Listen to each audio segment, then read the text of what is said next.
coming to you from the Big A in Anaheim, California, where tonight Comcast Sportsnet presents White Sox baseball. It's Todd Frazier, Brett Laurie, Jose Abreu in our Sox as they get set to butt heads with Albert Pujols, Mike Trout, and Mike Scioscia's Los Angeles Angels of Anaheim. Hi, everybody, and welcome. I'm Ken Harrelson with Steve Stone as we get set to bring you Game 2 of this three-game series. If you missed the opener last night, you really didn't miss a whole bunch. Miguel Gonzalez was very good out there. A couple plays that were supposed to be made did not get made, and that's what did him in. Also, the offense been trending downward. We hadn't scored a run in the last 23 innings we've played, and that's not good. Well, tonight we're going to take a look at a guy that will have an effect on that offense. Justin Morneau, who had a pinch hit appearance last night, is getting his first White Sox start tonight. This was a guy who a couple of years ago was very good with the Colorado Rockies. And last year he was hurt. He's been hurt the first part of this year. As you can see, a couple of years ago, he led the National League in hitting. He had 17 home runs, drove in 82. We're hoping to see a little bit more of that. Last year with Colorado, only played in 49. He's entirely healthy, and if he can hit, it's a very low-risk gamble as far as the Sox are concerned because the upside is tremendous. Well, if we're going to do anything in the second half, we're sending a guy to the mound tonight that's got to be good. James Shields was really good the last couple of times out. In fact, he keeps getting better and better.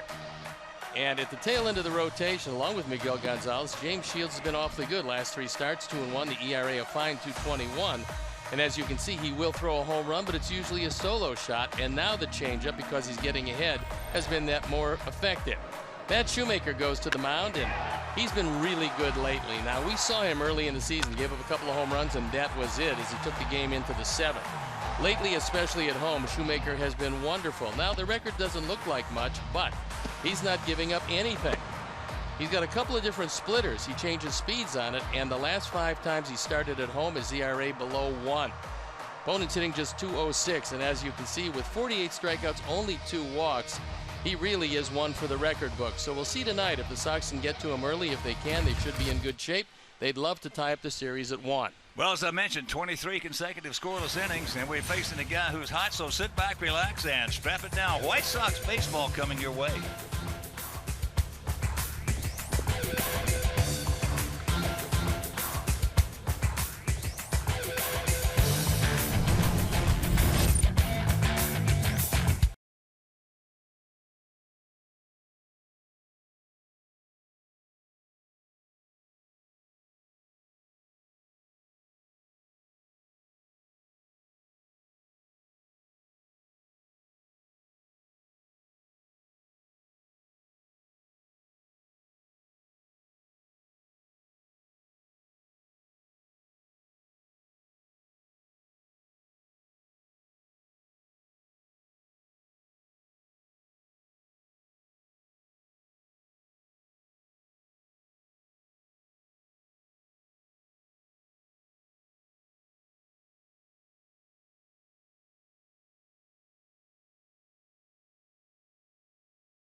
Brought to you in part by Toyota. Discover more in a Toyota. Visit buyatoyota.com or your local Toyota dealer today. Let's go places. Blue Cross and Blue Shield of Illinois. Through it all. Audi. Truth in engineering. And by Xfinity. Xfinity X1 will change the way you experience TV.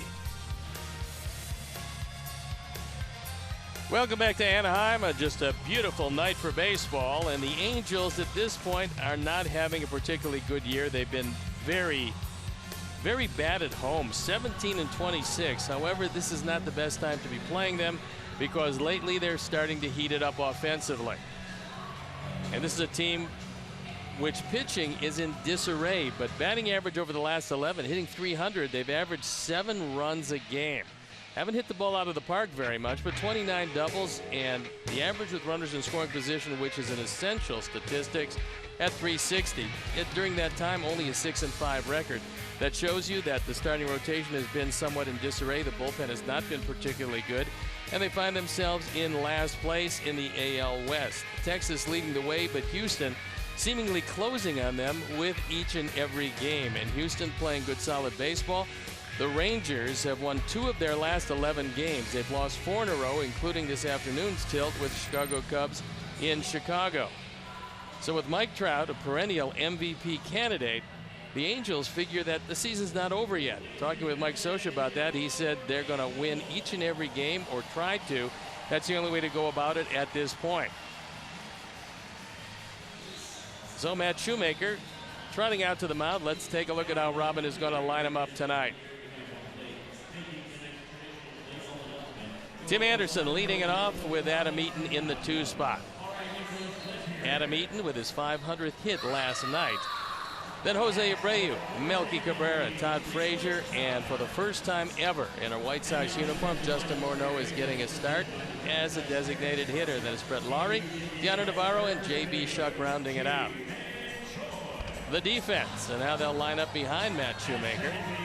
Daniel Nava in left field with Mike Trout and Cole Calhoun rounding out the outfield. Then it's Yunel Escobar and Drelton Simmons, Johnny Giavotella, and Ji-Man Choi at first base. Jeff Bandy behind the plate.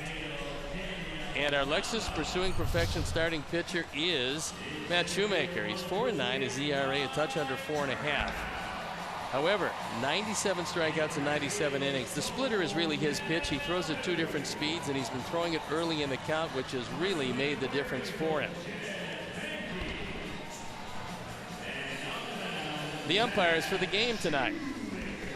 Manny Gonzalez is behind the plate. C.B. Buckner at first. The crew chief, Fielding Culbreth, is at second, and Jim Reynolds is at third. So if the Sox were thinking about breaking out the running game, something they haven't done a lot of, Jeff Bandy behind the plate has got a strong arm. He's a big man, but he's got quick feet, a quick release, and usually he can shut down a running game. Plus, with Mike Scioscia, a former catcher and a good one, he really enjoys the way that Bandy calls the game. So Robin Ventura looking out at his ball club, trying to win and tie the series at 1-1. There's a look at one of baseball's best, Mike Scioscia. And with the game starting at 6 o'clock, we saw last night the first couple of innings were really tough on hitters. And with games starting at 6, and you can see the shadows, it's going to be that much tougher, only it's going to be tougher for 3 or 4 innings instead of just 2. So the Sox ready to go, the Angels ready to go. That means we're ready to go, and I'm ready to turn it over to my play-by-play partner, Ken Harrelson. Hi, Steve. Thank you. And once again, good evening, everyone, and welcome to White Sox baseball right here on Comcast Sportsnet. Before we show you our picks to click, you at home select yours. Tim Anderson will lead it off. He was 0 for 3 last night. Comes in hitting at .297, and the first pitch of the ball game. Swung on, foul straight back. And talking about Bandy's strong arm, before he'll have a chance to use it, we got to get some base runners.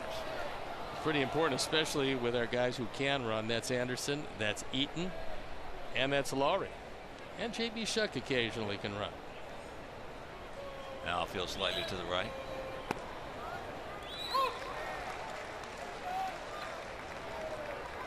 Oh, and 2 the count. We saw Shoemaker earlier in the year. He gave up a couple of home runs pitching at U.S. Cellular Field, but that's all the runs that the Sox could get against him. Now, early in the year when he was really struggling, and I mean struggling mightily, that splitter he got on the side of, and consequently was drifting over the middle of the plate. You have to stay on top of the splitter and able to get the downward rotation, and because he changes speeds on it, it's been doubly tough, especially here at home. Sox come in hitting at .250 as a team.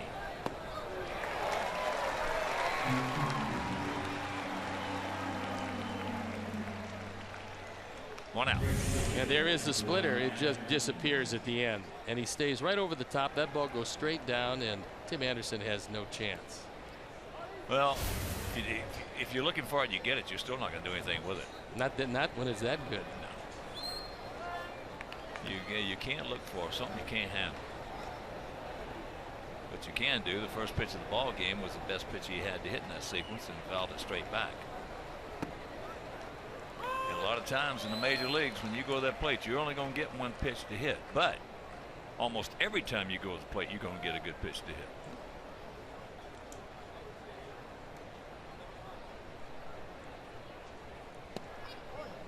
Eaton at 274, 2 for 4 last night, and was robbed of extra bases on a brilliant, stunning catch by who else?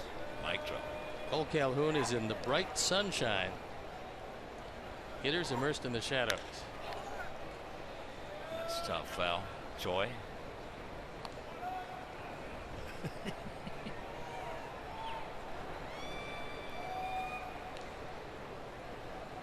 And here at the Big A, 330 down the lines, 380 in left center, 365 in short right center, and a little less than 400 straightaway center.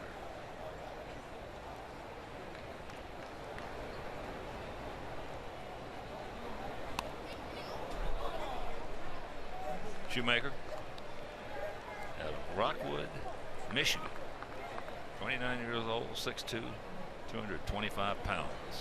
A couple of years ago, he went 16-4 with an ERA just over 3 in 20 starts, 27 appearances overall.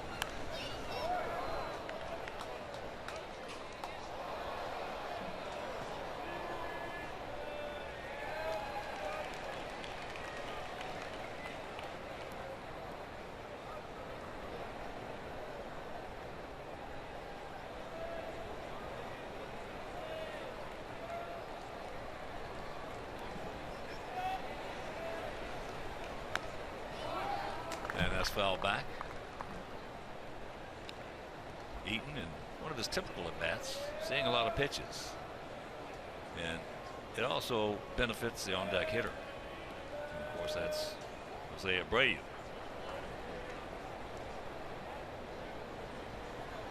All right, let me reframe that. It should benefit the on deck hitter.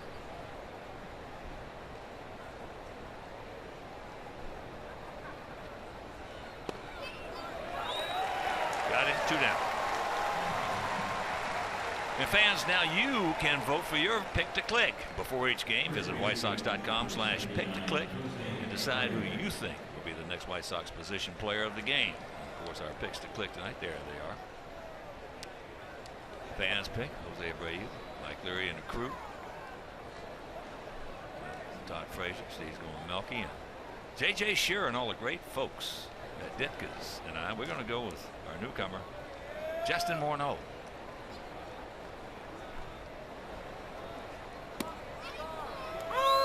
Abreu takes first pitch strike. Well, last night when the visibility was tough at the beginning of the game, Victor Santiago, fan 3, gave up a double to Eaton, but he fanned 5 in the first 2 innings. Well, as there's a ball in the gap. Getting ready to set a 93-mile-an-hour fastball. With this lighting and visibility the way it is right now, I wouldn't be letting any fastballs get by to hit, try to get that splitter. No, and that's exactly what Adam Eaton did. Adam Eaton just gets wrong, looking for something off speed. Get a fastball down the middle, but Jose got that fastball down the middle, and he drove it to the gap.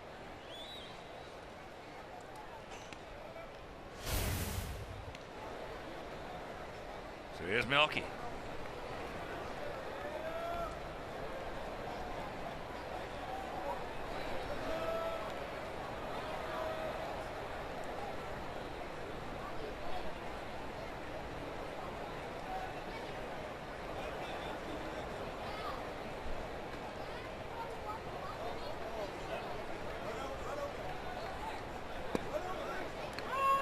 Strike with another 93-mile-an-hour fastball. Cabrera 0 for 4 last night. 4 for 7 lifetime off Matt Shoemaker.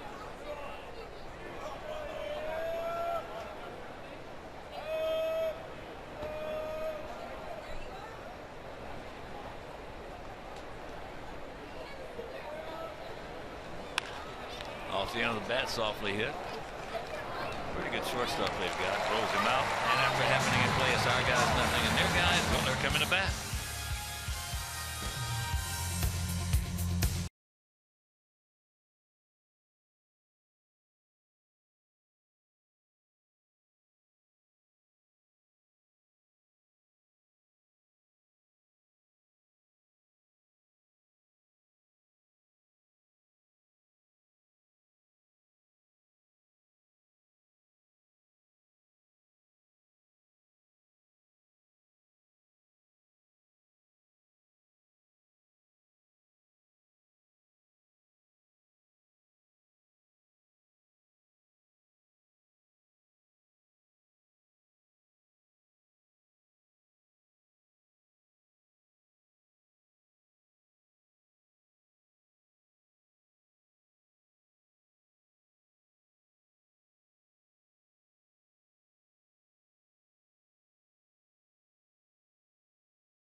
Tonight, it's going to be Yunel Escobar, Cole Calhoun, and Mike Trout at the top with Albert Pujols, who has been very good against our Sox. Daniel Nava, Joey Giavotella, G-Man Choi, Jeff Bandy, Andrelton Simmons rounding it out. The defensive lineup and how they'll line up behind James Shields left to right. Melky Cabrera, J.B. Shuck, and Adam Eaton in the outfield with Frazier, Anderson, Laurie, and Abreu in the infield with Deanna Navarro behind the plate. And our Lexus pursuing perfection starting pitcher is James Shields. Lately he's thrown it very well. The record combined with San Diego and our Sox at 4-10. ERA up there, but his momentum is straight up. And although he's given up a lot of home runs, for the most part, he's been very stingy the last 3 starts. So here's Escobar. Takes down low. He's hitting at .320, 3 homers, 28 knocked in. Had pretty good success against Shields, 8 for 32. And the count 2-0. Angels come in hitting at .267. 17 points higher than our guys. They have a 4.47 team ERA, which is 45.45 points higher than our guys. The ball hit deep into center field. He cannot make the play. Now he was sort of nonchalanting it, but he's still able to get into third base after he turned it on. I think normally J.B. Shuck makes that play, but heading from the shadows into the bright sunshine, that becomes a very difficult play. And Escobar, after a slight stop, he goes into third base. So Shuck high against the wall, can't get to it. An ominous way to start this one. You see from the shadows into the sunshine. And Adam Eaton comes over, gets the ball back in, almost gets Escobar at third base. Yeah, that play didn't have to be close at all. Yunel made it close. So here's Cole Calhoun at .287, 10 homers and 48 driven in. Robin conceding the run early with the infield back.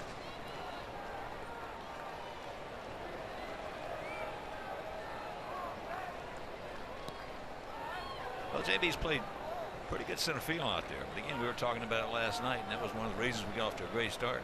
You're talking about Austin Jackson.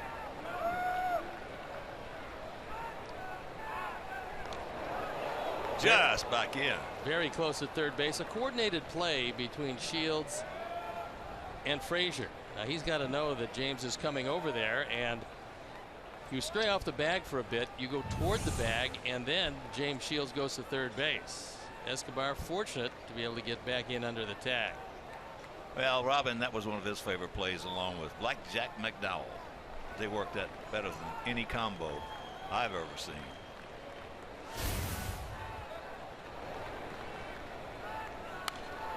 That's backing out of play. Cole 1 for 4 last night with an RBI.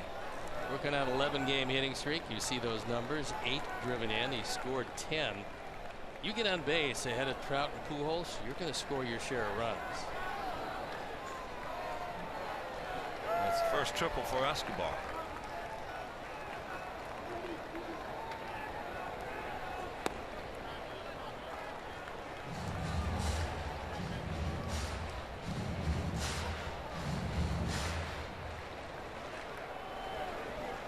Calhoun was drafted in the 8th round, 2010, out of Buckeye, Arizona, just down the road from our spring training facility.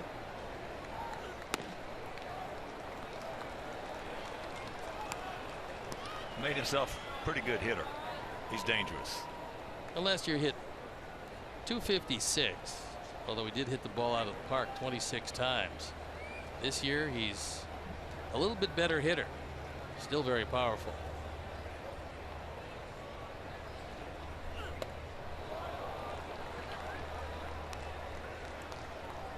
At him chasing a pitcher's pitch right there. So the count 2 and check that 3-2. It's going to be interesting because they're conceding the run on anything from shortstop to first base. He says he's shortened his stroke with a couple of strikes. Let's see if it comes into play here. Well, if you don't, he's up on the bat a little bit. If you don't, something's wrong with your thinking. I mean, they're giving you a run. That's ball 4. It's really math. Just do the math on it. The shorter the stroke, the more contact you're going to make. The longer the bat, the bigger the swing, the less contact you're going to make. You got to shorten that bat up, and you do that by choking up on it. Here's the last guy you want to see in a key situation because he is their best. He's one of baseball's best. 319, 18 homers, 58 knocked in, and just he's Mr. Do It All for this ball club with the leather and the lumber. And that's how you get a man in right there. Now, I'm not trying to do too much. 1-0.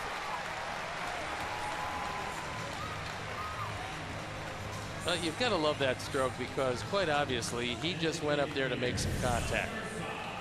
Well, he's going up there to get the man in. I mean, well, it was the shortest stroke, and all he's got to do, he wants to hit a ground ball. That's he knows he's fast enough to be able to beat a double play.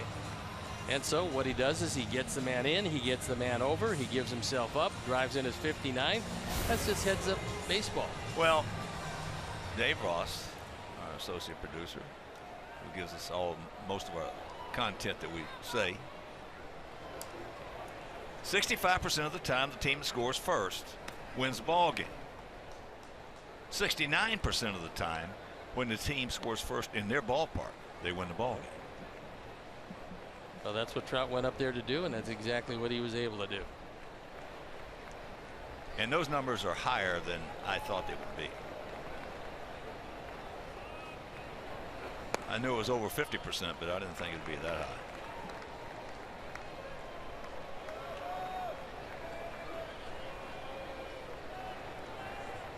Here's Albert, 0 for 4 last night. Last year, 40 home runs, 95 knocked in.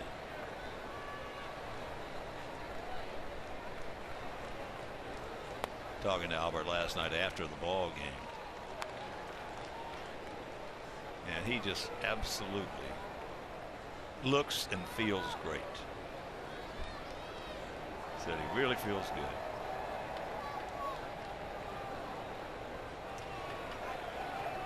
But it goes back to, in this particular case with the ball club, it's not that ball smoked. Look at your play at the top.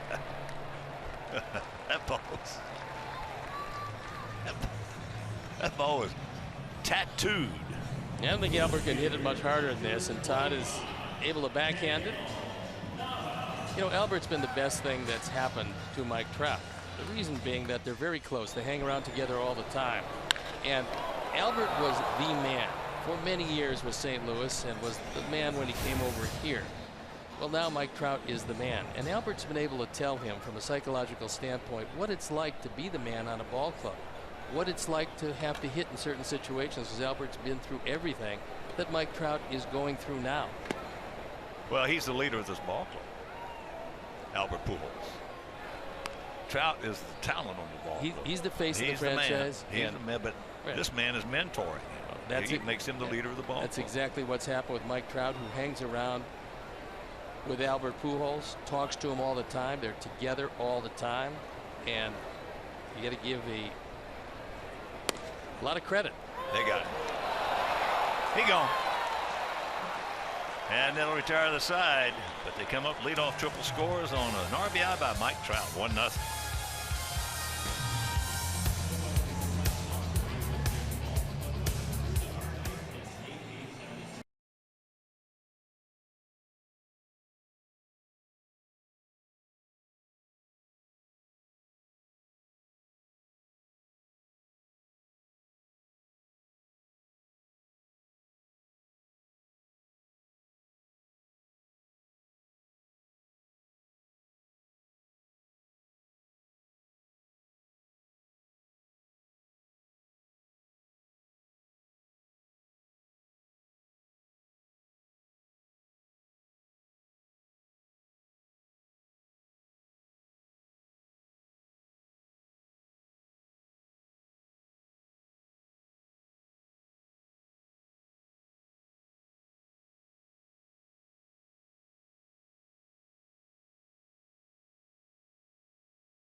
Later in the game, brought to you by Miller Lite.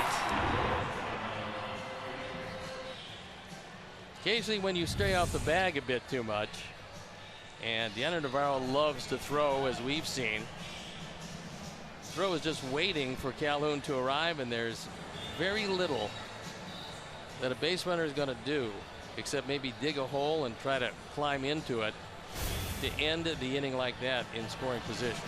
Well, he slipped as he was making his return back to second, but he still would have been out. That was a good solid throw and a well thought of play. That the slip was what caused it to be such a gap there. All right, here's Todd. There's the first pitch and 1 out. You can follow Dan Hayes, our White Sox insider, all season long at csnchicago.com, presented by The Great Escape. Pools, patio, furniture, hot tubs, and more. Escape your everyday. Shop The Great Escape.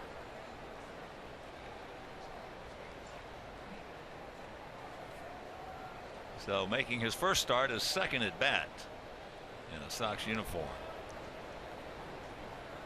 There are career numbers. Don't have what he's done against Shoemaker. I don't think he's faced him, but what he has done against the Halos in his career. A .230 hitter with 13 homers and 36 knocked in.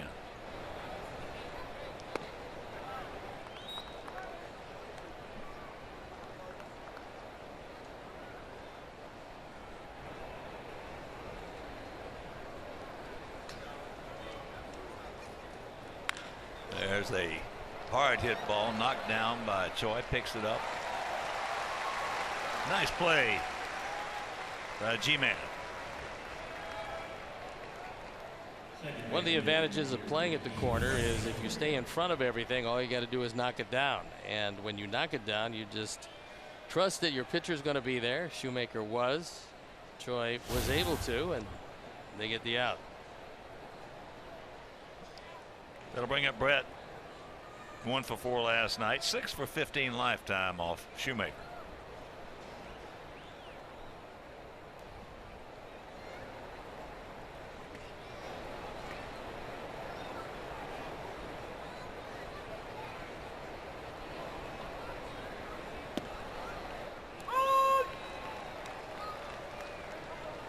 First pitch strike.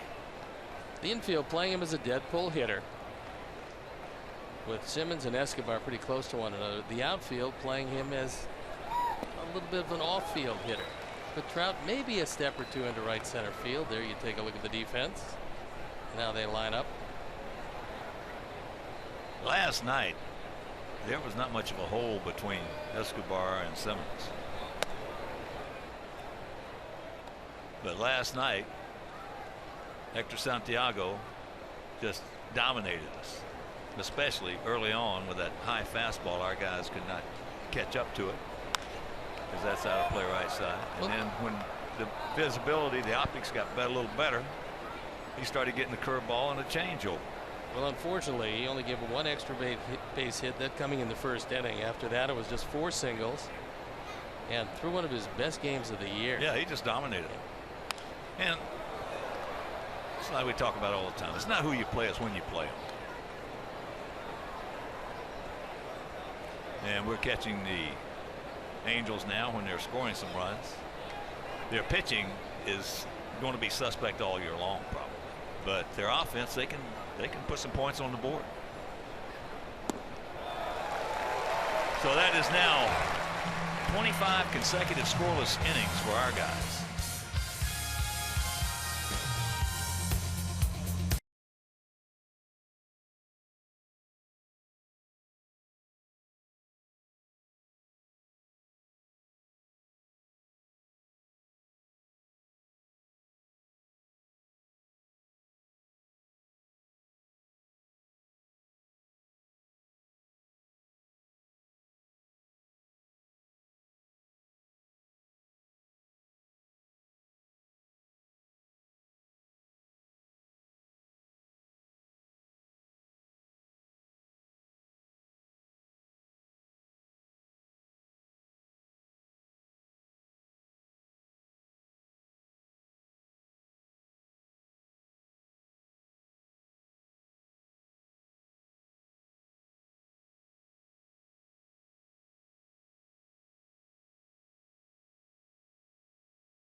Let's test their Chicago sports trivia knowledge and try to win big on a brand new episode of Beer Money presented by Coors Light. That's tomorrow night at 7 on Comcast Sportsnet.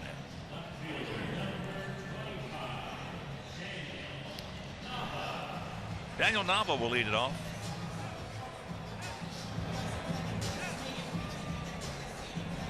Nava had a big double last night.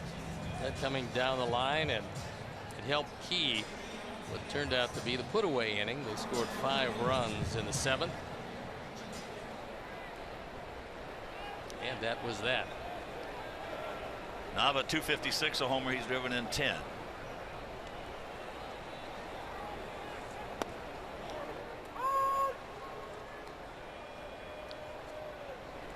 Nava pretty good with the lumber. Career 264 hitter.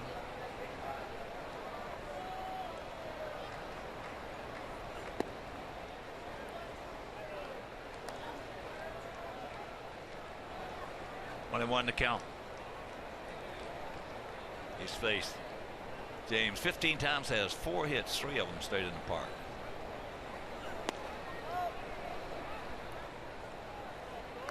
If he'll play him pretty much straight away, he's had some problems defensively in left field. There, you look at the numbers against James Shields. Yeah, as I said, he's pretty good with the lumber. Yeah. The Other's a mystery at times.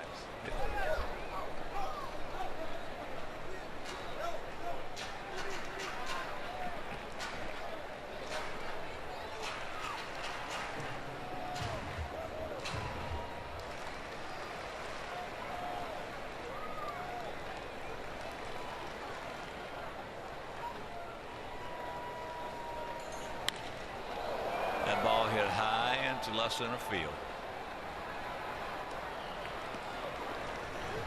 One out.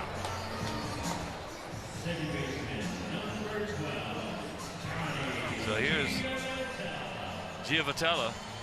Johnny 0 for 4 last night, hitting at .265, 6 homers and 26 knocked in.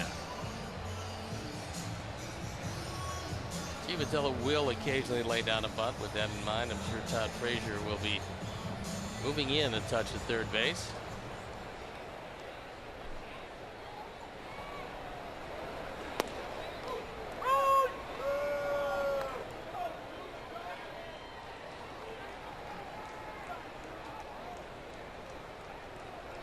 Steve mentioned earlier, Cubs beat Texas 3-1.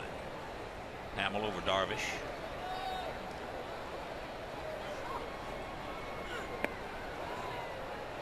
Boston beat the Yankees in the Bronx 5-2. Toronto at Oakland. A's won that one 5-4. Iwakuma of Seattle shuts out Houston 1-0. Baltimore beat Tampa Bay 2-1 down in St. Pete. Trying to dot that outside corner, misses. Chris Tillman having a huge year for Baltimore, ran his record to 13-2. That East is going to be a good race. They've got some good ball clubs over there. Boston's made the first move as he looks at one for strike 3.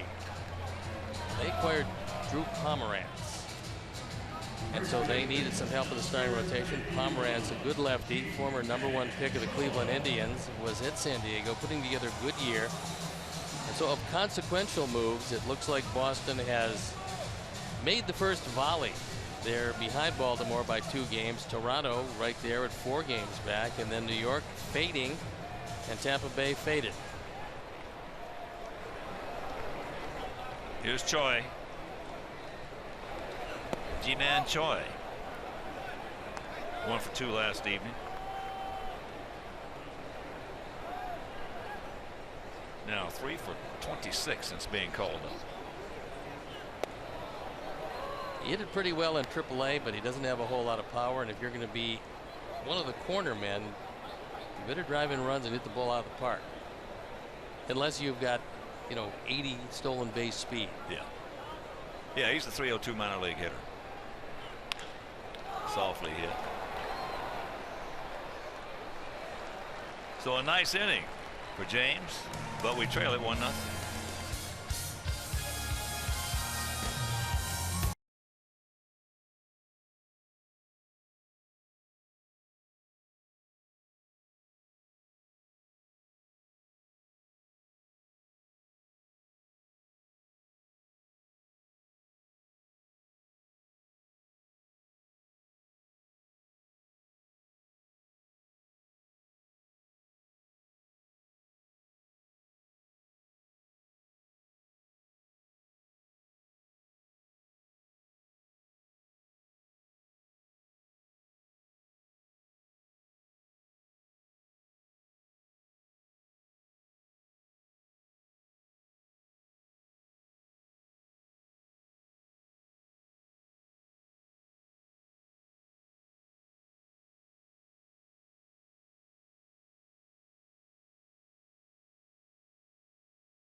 There's a triple by Escobar leading off. He scores as you look at now. Victor Rojas on the right. Mark Gubicza, 20-game winner. The television crew for the Angels, and they're good. They're real good and just absolute terrific guys. Victor, son of Cookie, former Major League All-Star and manager he managed the Angels for a while. Victor was a pitcher. And Mark, of course, I mentioned 20-game winner. When I was GM back in '86, actually at the end of '85, Gubicza was the first guy I tried to trade for. Kansas City wasn't ecstatic about letting him go in those days. They came close. Dick Hauser was the manager, and he's the one that John Schuerholz and I had talked and made a deal if Hauser was going to go along with it. But then a couple of years later, Gubicza comes up and wins 20, so they made the right decision.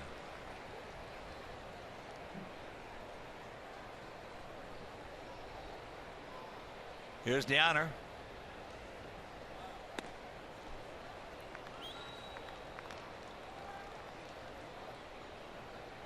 They're playing him as a dead pull hitter. Simmons playing on the first base side of second, and Giavatella out on the outfield grass.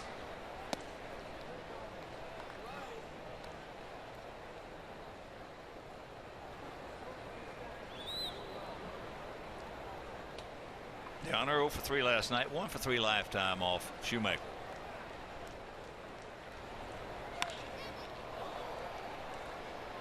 Slicing back over to Nava in left center. And on the transfer, Field and Culber said that's when he dropped it.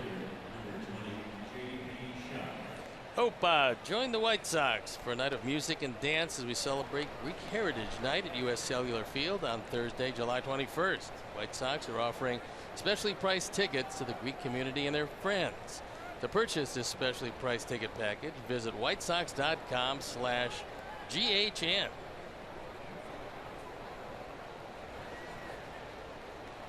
Oh, here is Shuck. At 256, 3 homers. He's knocked in 12.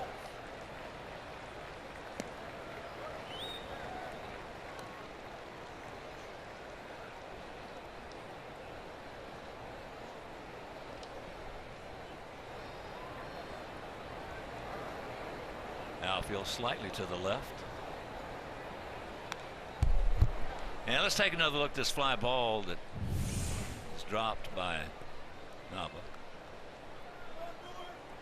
You know, it says you've got to come out the ball under control. It does. Take it out of your glove with control. Yeah. He dropped it with control. Yes, he did. But not much. But no.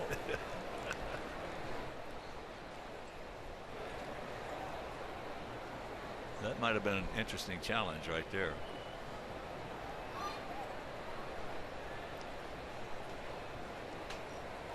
Two and one.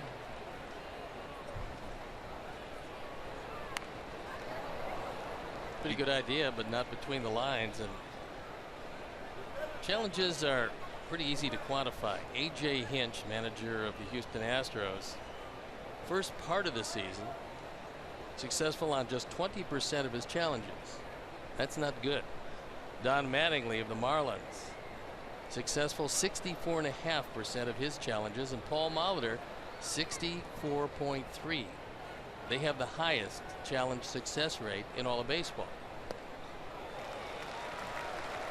2 down. Well, you know, I would say not half the time, but maybe 20 to 30% of the challenges. The manager's got to know the player who wants it challenged. For an example,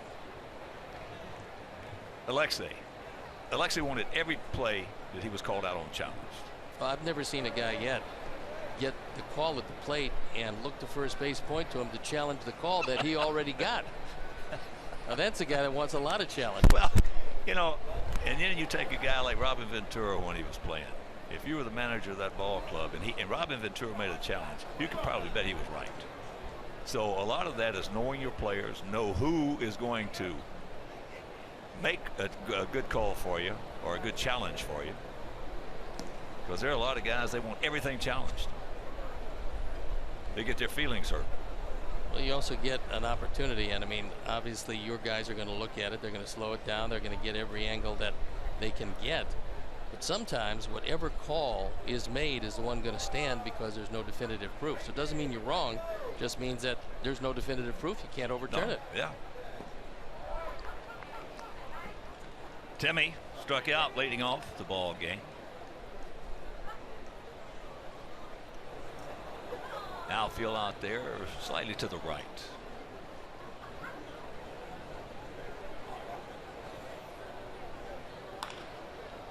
To Hopper. Unell's got him, and that didn't take long. 1-2-3. We still trail at 1-0.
Yesterday that was quite memorable for our family.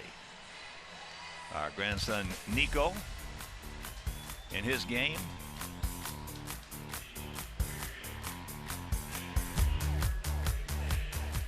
And here's the pitch. That ball hit hard, way back.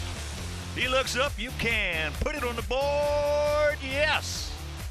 Our grandson's first home run out of the ballpark, and what a moment for his mom, his dad, and his grandpa, and his yaya. Congratulations, Nico. First of many, buddy.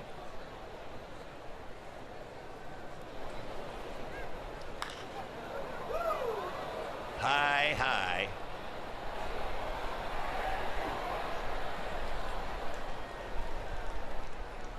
So Jeff Bandy is retired. Yeah, what a thrill. And then Alexander, our 9-year-old, Nicholas 12, had 2 doubles today over the center field, over the center fielder's head. It's fun to watch those kids get out there and play. As here's Simmons, hitting a .270, a homer. He's driven in 19. Last year at Atlanta, hit .265, 4 homers, drove in 44.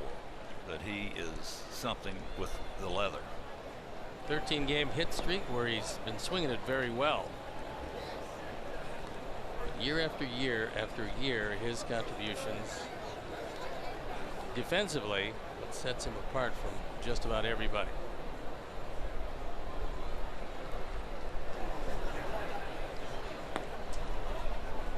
Well, everywhere he's gone, which is this is just the second club, say he's the best in baseball at that position. The last 3 years, 94 defensive runs saved over the last 3 years, and nobody's even close.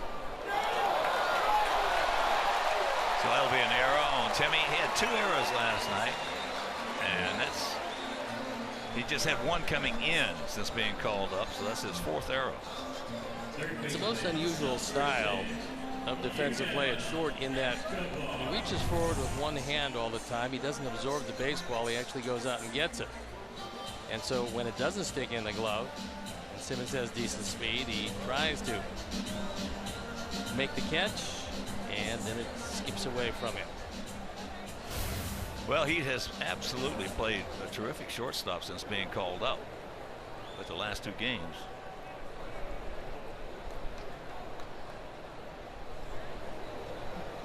Not so much.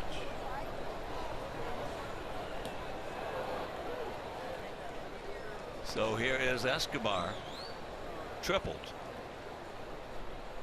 just to the right of dead away center field to lead off the bottom of the first and score. Slider on the first pitch, and Escobar looking for anything but that. Aired it out, no contact.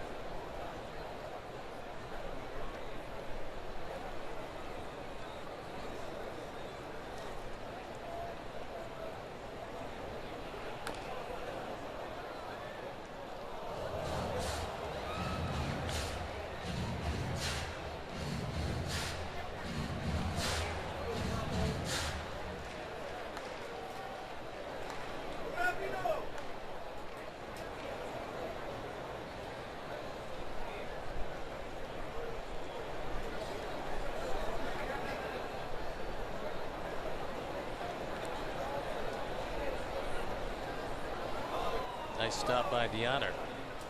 And the Angels will have some decisions to make, and that is, like a lot of clubs who are going to finish up the track and they're going to this year, do you divest now or do you wait? Do you trade some guys who you think can help build your system, a system that doesn't have a whole lot of minor league talent, but they're going to have $50 million coming back after this season in Jared Weaver, C.J. Wilson, and Joe Smith. Their contracts are all ending, and that's a whole lot of money back in the coffers of the Angels.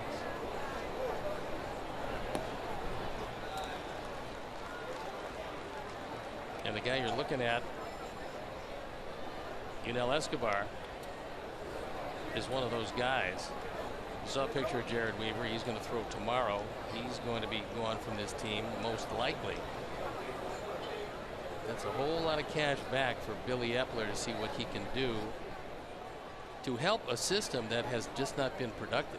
They haven't been able to draft and develop a whole lot of players of recent vintage. Well, we talked about that last evening, touched on it, the fact that being an issue, developing young players. And another huge issue is just plain out, flat out, making some bad signs. They did that. Mike Scioscia realizing that you got to play the hand you're dealt. He's had a tough run. Last year they were an okay team. They were 85 and 77. Thought maybe this year would be the year, but they've had a whole lot of injuries. That's had a lot of clubs, but the latest. Look at the pitching they lost. I mean, the latest, C.J. Cron, he had his hand operated after getting hit twice in the same game. Losing Garrett Richards for them, I mean, he's their #1 guy. That's a huge loss for them. You can't lose those guys and expect to shot, caught.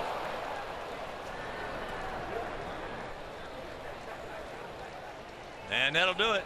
We still trail it 1-0.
Rocket Arms, and at strikeouts since May 16th. Matt Shoemaker, including his 4 tonight, has 84 with Chris Archer. Justin Verlander in second and third. Michael Pineda is in fourth. And the oddity of all three of them, Verlander's having a pretty good year, pitching better lately, but none of them having what you would consider great years. But they have fanned a few. Adam Eaton called out on strikes after a lengthy at bat. What new? He has a lot of those.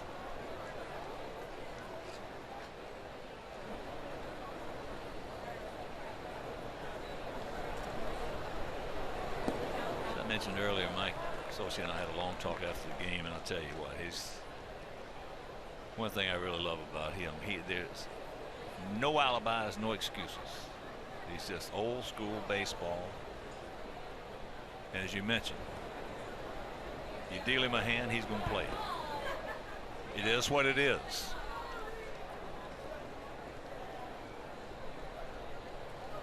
But all he is in his career is 226 games over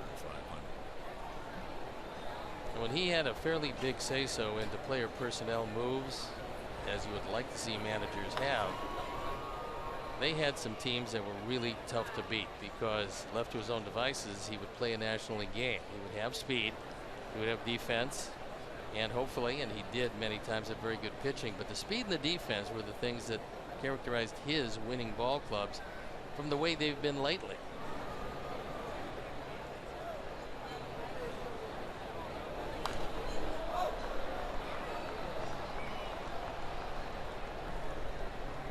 Vin Scully, the wonderful broadcaster who's calling it a career after this year, with all of those years for the Dodgers, talked about a couple of the Dodgers' greatest mistakes, and one of them was allowing Mike Scioscia to manage any place else but the Dodger dugout. That's out of play. Well, he was right as usual. Vin's very seldom wrong. He just said that he was such a smart player, understood the game so very well, and he felt because of his years with the Dodgers he should have been given the opportunity to manage that team, and they would have been a lot better off had they been able to do that. Well, you know, that's going foul. There are a lot of guys. There are a lot of guys who play their careers, and when they come out, they know the game of baseball. They're very smart. And a lot of people say, well, he's going to make a good manager if, in fact, he wants to go that route. There's more to it than that. A lot of guys know the game of baseball. A lot of guys are very smart. What you have to do today is a different culture. What you have to do today is you have to handle guys. It's tougher to handle guys. Let me reframe that. It's tougher to handle guys today than it's ever been. Ever in the game of baseball as he gets him again. So 1 out. It's tougher to be a general manager. It's tougher to be an assistant general manager. It's tougher to be a president of a club. It's tougher to manage a ball club. It's tougher to coach. Everything in the game with the exception of one position in baseball is tougher today than it's ever been. Playing, pitching, hitting, everything. And that one position is being an owner, because they are making so much money today. That's the only position that's easier in this game. As here's Abreu, who doubled into left center field. To give you an idea about a manager and how you have to know each individual player, what they can't do, what they can do, but also the effect that each individual player will have on the team as a whole. Won't mention the player, but not too long ago, Mike Scioscia went to the general manager at the time and said, I need you to get this guy out of our locker room and off the team, even though that guy was leading the team in runs batted in, and they were in a pennant race. And he said, this team is going to be better off if you take this player out of our locker room because of the effect he has on this team. Well, they let the guy go. That's another double for Abreu down into the left field corner. So that's his 21st. Well, you can't do that today with most organizations. The only way, the most precious thing that a manager has is a lineup card, and you cannot fill out a lineup card correctly unless you're in that dugout with those guys when the heat's on, when the game's on. You got to know who's going to spit it out, who won't spit it out. You got to know, and when you get most of the GMs, that's one of the things. Kenny Williams, when he was the GM here, he had really two great strong points. First thing was he went after the character of a guy. He wanted to know the character of a guy, how he could possibly fit in with what Kenny was trying to do with filling out a 25-man major league roster. And the next thing Kenny was really good at is that's high into left field. Nava. Kenny was really good at building a bullpen. And when you have those two qualities, that's one reason he was so successful. And when you have those two qualities, because you just can't call up a manager and say, hey, I just got you Jimmy Jones, or hey, I just got you Sammy Smith. You got to consult with those guys before you make that deal. One of my good friends was a manager of a club, and we talked the day before he signed with that team, his manager. And I asked him, I said, are they going to give you any input into trades? He said, I think so. I said, don't think. Ask them if you're going to get some input. Well, he called me back a couple hours later, and he said, yeah, they're going to give me input on the trades. Well, they made 7 deals that he never knew about until they had made them. Never consulted him one bit.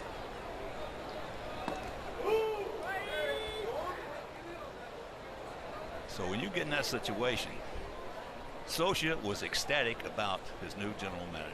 He said the communication is there. He said we talk about things, we talk about baseball. He said it's just terrific, especially from where he's been.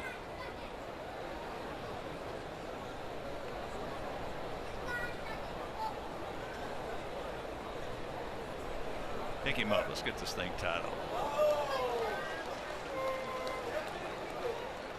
So Billy Epler, who's his new GM, has talked to Mike and the coaches and gotten their input about this team, each and every one of the individuals, and actually who should be part of their future and who they need to put in the rearview mirror and to be part of their past. Now, sometimes it doesn't work out that way. Sometimes you can't do the things you want to do. But it certainly helps to get the input of the manager and the coaches, because they know them better than anybody, because they're in the dugout. They're on the field with them. They live with them every day. You can't fill out your right lineup card unless you know what the guys are going to do or have a good idea. And one of the biggest faults today, in my opinion, is fact. One of the biggest faults of so many clubs today, when they go out and they make a bad sign, they compound it by not getting rid of the guy and eating the money. They don't want to eat all that money. Well, if you made a bad sign, if you made a mistake, make the mistake once. Don't make it twice by keeping the guy.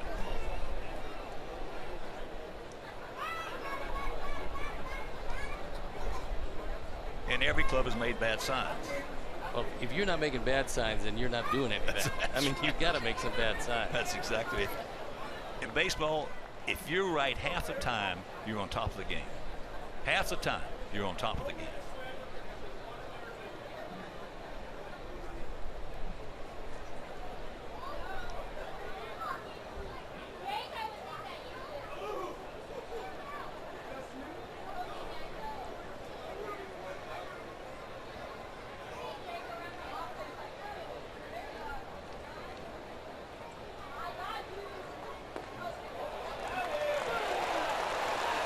Got him. Good pitch. And we still trail it 1-0.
1-on-1 with former White Sox slugger Jim Thome on a brand new edition of Inside Look.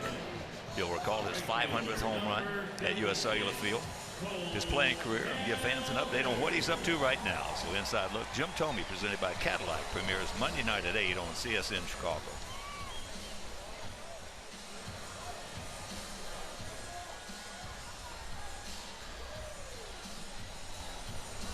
Cole Calhoun walked. It is 1-0. Bad Guys.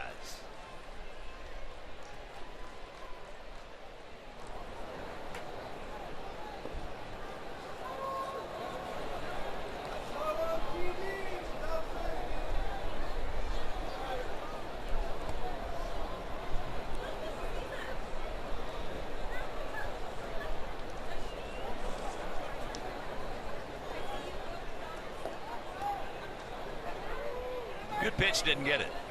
Oh, we had an umpire game last night, maybe as good as we've seen all year. I can't remember one guy looking back and saying. There's not one definitive pitch he missed. Nope. There was one that was close. Nobody looked back and gave him any problems because he didn't miss any. Yep.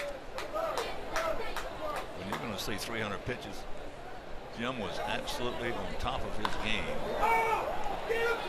last night. Shields right where he should be.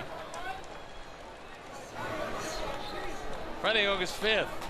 Come see our Chicago White Sox take on the Baltimore Orioles at 7:10. All fans are invited to stay for a post-game fireworks show presented by Athletico Physical Therapy. Athletico Physical Therapy, better for everybody.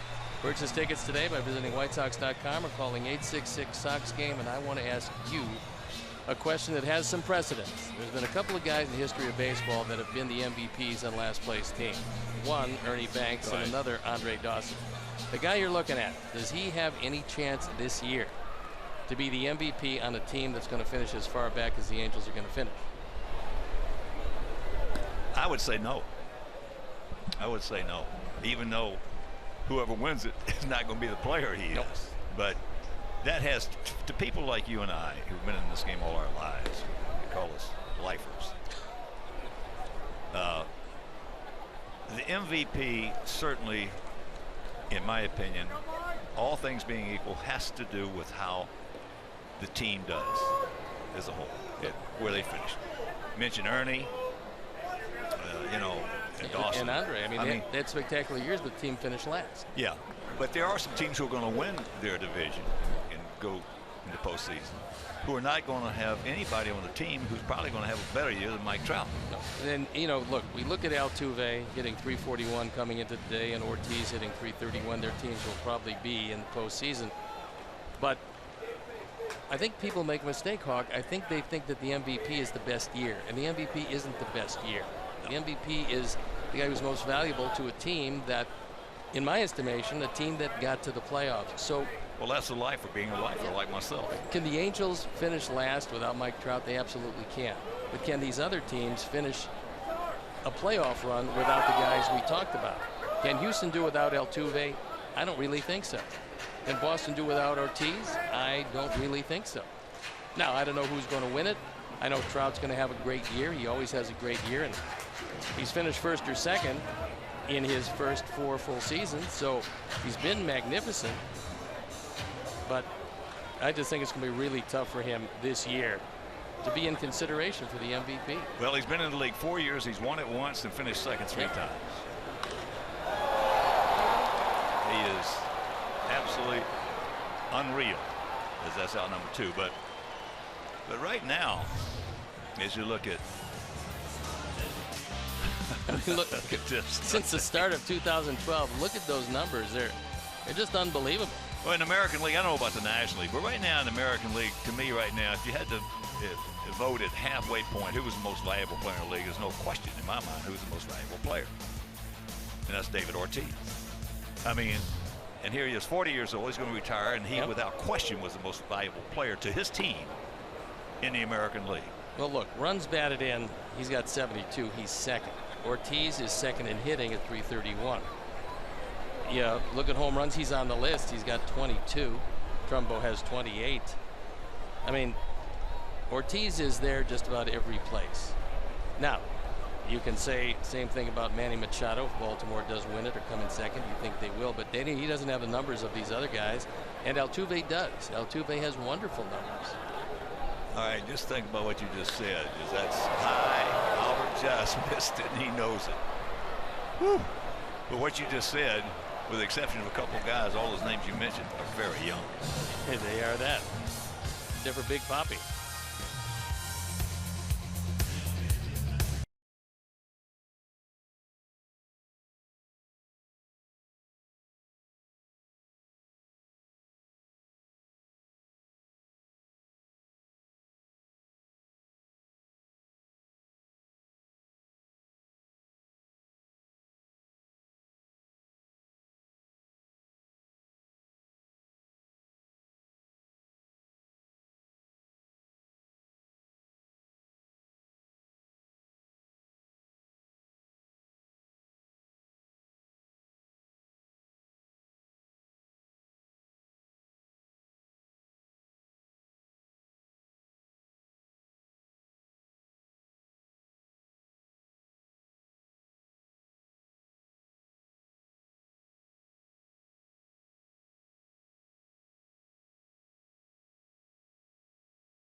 One hit the ball very hard down to first base, where Ji-Man Choi made a nice play. Morneau, if you're just getting home tuning in, making his first start. He had a bat last night, making his first start in the White Sox uniform. Ball caught by Giovatello. Hit it towards the end of the bat, but it's still, he just muscled the line drive out there.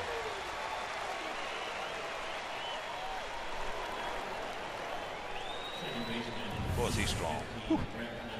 They're playing him as a pull hitter, and Giovatello on the dive makes the catch, and then just for, well, got it over to first base, even though it was unnecessary. Yeah, Justin Morneau hits that ball hard in that same spot. He got no chance to gig it. If you got to take more than one step, you're dead. Here's Brett. Struck out his first trip.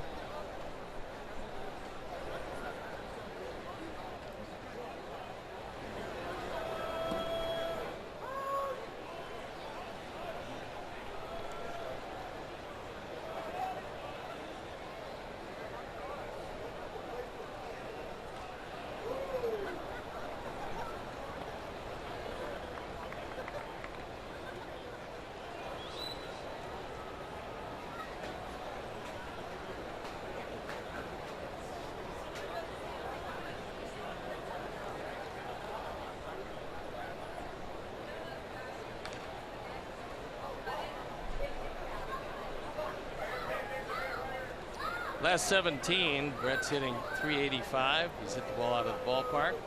He's driven in 8. He's got 8 multi-hit games. And we saw the visibility last night, this time of night. It wasn't particularly good, and both pitchers dominating early in this one.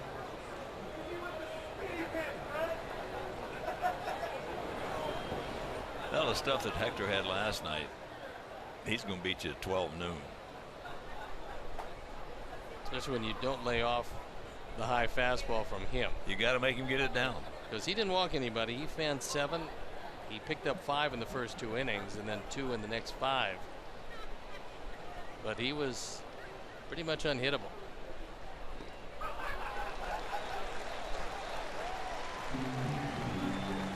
Two down. 7 strikeouts for Shoemaker. The most amazing part of his run at home has been that he's striking out way more than 9 men per 9 innings, but he's not walking anybody.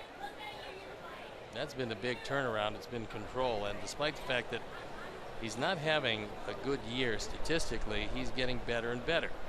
And that's one of the things Mike Scioscia said before the game yesterday about this pitching staff finally coming together. He needs more innings because the bullpen has been used and abused and worn out. So he got a big outing out of Santiago last night. He's getting a big outing out of Shoemaker here tonight. That's giving your bullpen a chance to regroup.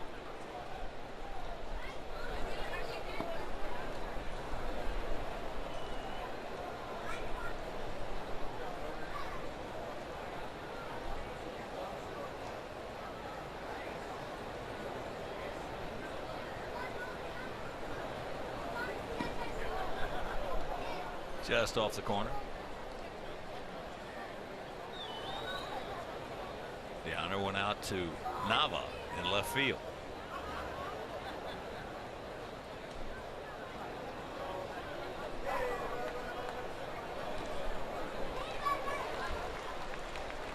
Two out, 2 balls, 2 strikes.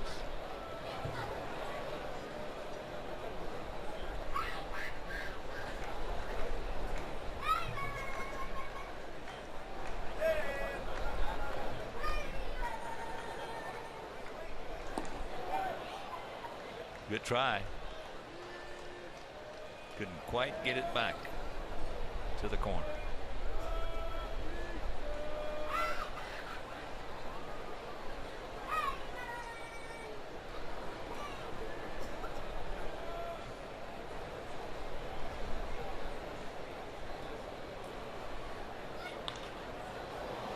When that ball comes down, we will have gone 28 consecutive scoreless innings.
It's a 1-0 Angel lead here in the bottom of the 5th inning.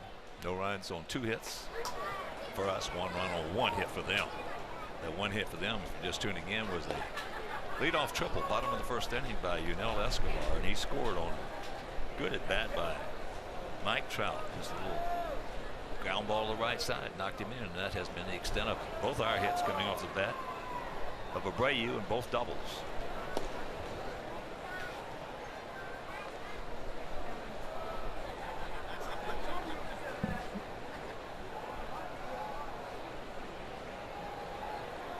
At 42,000 plus last night.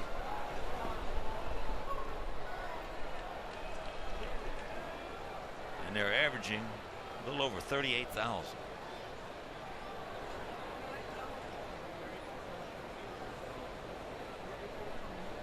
It's pretty nice to know when you come to the ballpark each and every night or day, you're going to get just gorgeous weather. And have a full house for the most part.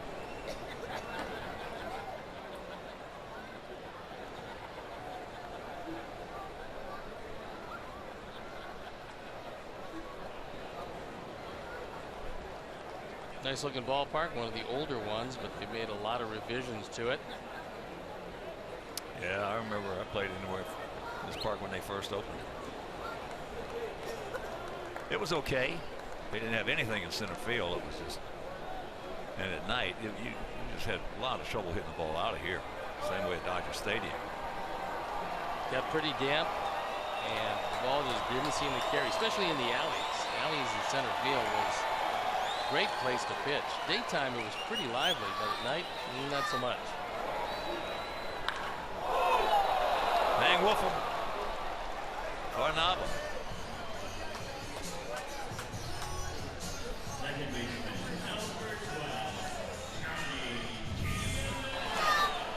This one hit right on the screws, but Jose with a step to his right makes the play.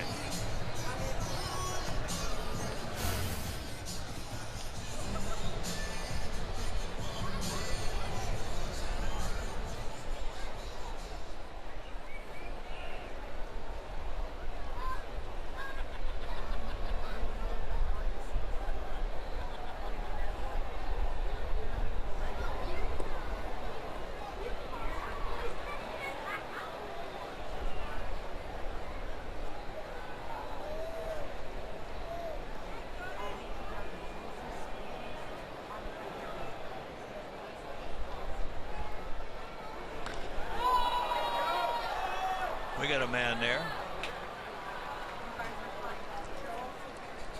Sox fans, on Monday, July 25th at 7:10, our Sox take on the Cubs. The first 10,000 fans will receive a drawstring bag presented by United Airlines. United, proud to fly the Chicago White Sox. Purchase tickets today by visiting whitesox.com or calling 866-SOX-GAME.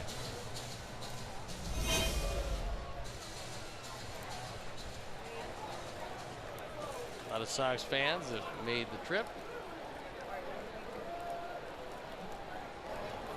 Choi grounded out softly to short.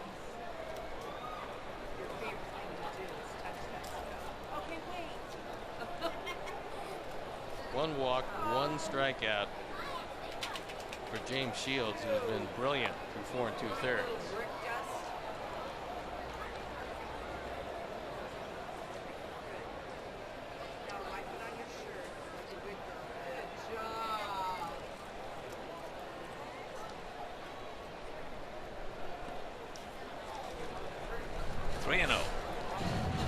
Pretty good against this Angel team. 6-3 lifetime with an ERA of 3.31 coming into action tonight.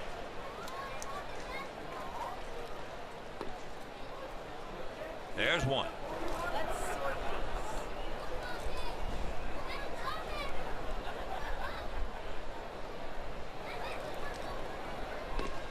There's two. Full count.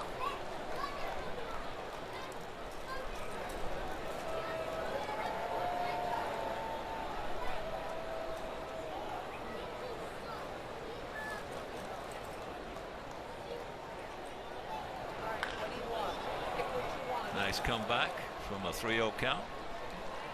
And that is 7 in a row retired by Shields.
Sunday, August 7th at 1:10. The first 15,000 fans will receive a White Sox water bottle presented by the Village of Bedford Park. Bring your business home to Bedford Park and win big.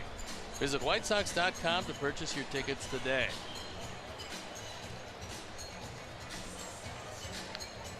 Top of the 6th inning, Shuck. And we go back to the top with Anderson and Eaton.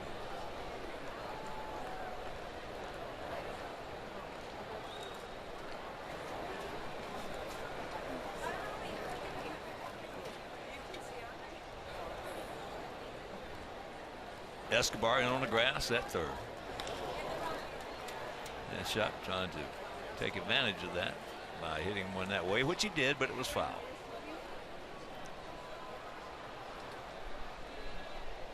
If you're just joining us, we have no runs on 2 hits. They have 1 run on 1 hit. That was the leadoff hitter, bottom of the 1st inning, Escobar triple. One of the few teams that played JB as a dead pull hitter. Escobar way in at third and everybody else on the right side of the infield. The ball hit hard. Trout.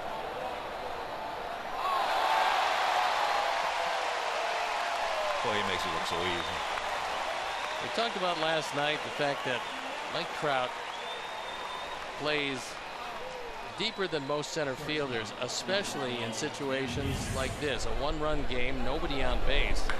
So he's way back there. Otherwise, if he's not, this is at least a 2-base hit. With being back there, he gets back quickly and makes the play. What was your preference when you were pitching? Where'd you want your outfielders? You want them short or situation like this, I want him back. Yes. Situation where he might have a shot at throwing somebody out. Yes. Then you bring him in a bit, and that's why Trout, who doesn't have a strong arm, threw out more guys last year than he had in some time. That's a good play. Good play by Shoemaker. Good play by Choi. Right fielder, number 1. The Trout last night, as I said, Torrey Hunter set the standard for center fielders. If you go back before Torrey, most center fielders played fairly shallow. Torrey started playing deep, and every time you turn on the television on highlights, you would see him taking some of the home run away from somebody. And all the other center fielders kept watching that for year after year after, and then you could see him just starting to move back as time went on. When he made that play last night, it was with 2 out, nobody on in the 6th inning. Adam Eaton, bidding for his 3rd hit, crushed it. But it was a 2-run game. I mean, at that point, he was playing back. He could live with the ball in front of him. He didn't want to give up a double or a triple. And that's the only reason why he's able to run that one down and make the play. And he got out of the inning. And, of course, then they came back, scored a whole lot of runs. Well, you know, on the other side of that page, there are some outstanding outfielders who cannot come in on them. They have a lot of trouble. One of the best right fielders I've ever seen was Dwight Evans of the Boston Red Sox. He could not come in on the ball, so he had to play deep. So he didn't have to come in, so he could just take it on the first hop, because he just could not. That line drive out there, he just, for some reason, as good as he was, he just could not judge it. So he would play way back in right field. And that's what Calhoun does. He won the Gold Glove in right field because he's playing a little more deeply. He comes in much better than he goes back. So he plays also back there. Look at this play by Simmons. No. Good play. Good call. Beats it out. That's the best play that Simmons could make, because in one move he caught it through to first base. They're going to take another look at it in the dugout. And it is bang bang at first base. Adam takes time to blow a bubble, but he's hustling with everything he's got, and he's safe. Yep. First baseman, number 79, Jose Abreu. But getting back, some guys, Paul Blair was the guy who played center field for Baltimore Orioles and was a very good center fielder. And everybody talked about a long time how he played in. Well, at the end of his career, he played about as deep as anybody in baseball in center field. Positioning is so critical to me. It's one of the most beautiful things about the game. The last thing as a player, as a base runner, you do is just gets back in. Well, that was very close at first base with C.B. Buckner on the call. Shoemaker with a really quick move to first. And Adams spins his wheels a touch, but it looks like he got in ahead of the tag because the tag was on the body.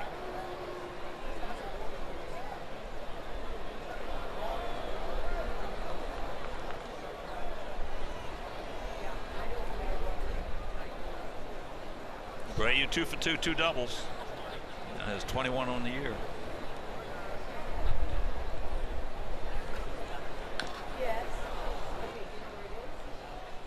And you might be wondering when I was talking about Dwight Evans couldn't come in on the ball and why he played so deep, because of Fenway Park.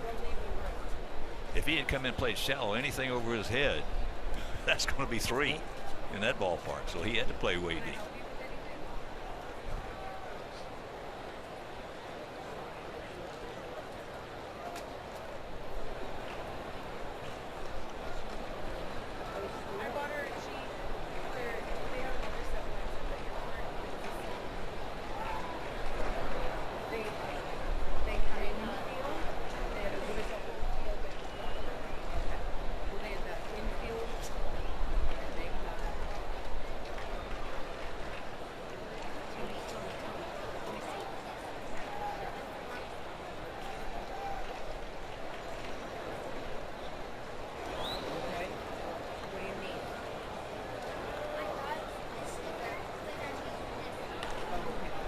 That's out of play right side.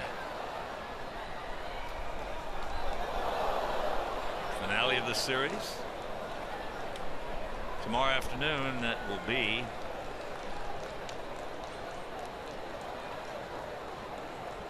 .2:35 Central Time start. And that game will be over WGN. Then it's off to Seattle for 3.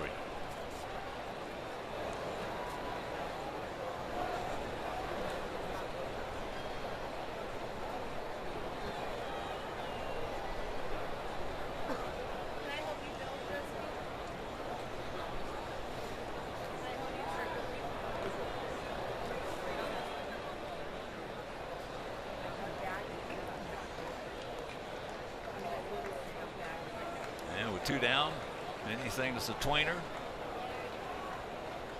with the exception of maybe a hard shot in right center, is going to score Adam Eaton. Taking a whole lot of time, and Jose calls timeout. Coming into this series, he had chased 306 pitches out of the strike zone. That's the most of any batter in the major league. So if he makes you come in the zone, he's got a good shot at hitting it hard. There he goes. So he will pick up the stolen base. That is number 11. He's now 11 for 14. And now with a new set of signs, Bandy goes out there to talk with Shoemaker. It's a good jump and picks a good pitch to run. It was a splitter down and out of the zone. Bandy able to knock it down, but even if he comes up with that one cleanly, he's not going to get at him. Well, your elite base stealers have a real knack about pitching good pitches to go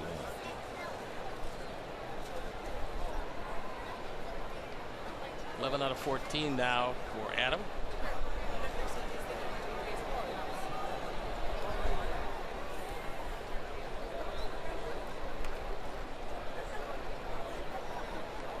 Right here, Jose.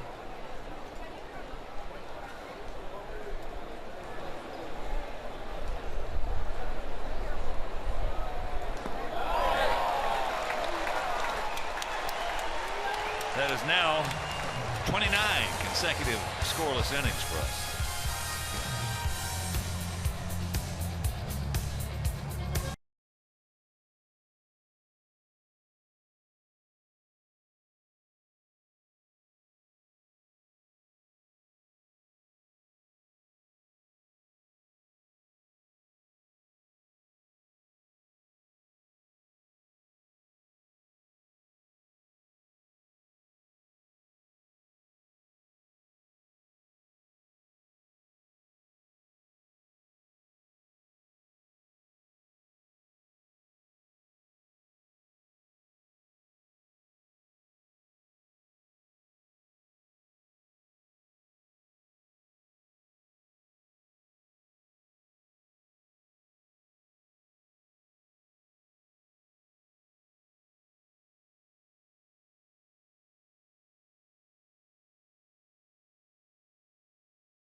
First 20,000 fans in each game receives a Merck's Cheese Spread game card. Good for savings on delicious Merck's cheese in a deli or dairy case at your local grocer. Watching the White Sox and saving on Merck's cheese? Some fans have all the luck. Purchase your tickets today by visiting WhiteSox.com or calling 866-SOX-GAME. Every sporting clubhouse has Merck's cheese. It's terrific. I had some before. It's just terrific. Today down in this clubhouse. Still a 1-0 game here in the Angel half of the sixth. And here's Bandy. Big man, 6'4", 235 pounds. Doesn't hit him often, but he's very strong.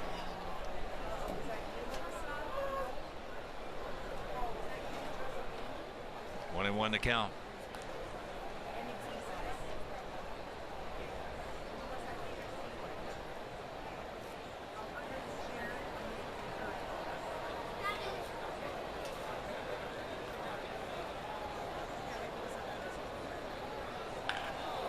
If foul. It will. Thank you very much.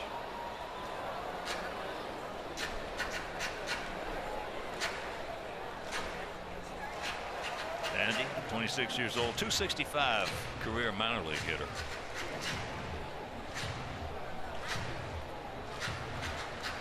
This Angel team has struck out 10 or more times in only 7 games all year. And that is a major league low. So for the most part, they will make contact.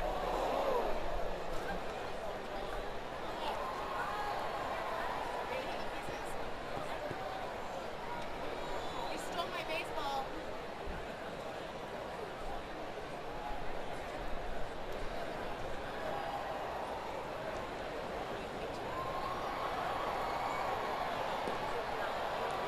Here you go. 1 out. Good changeup. Had him swing over the top.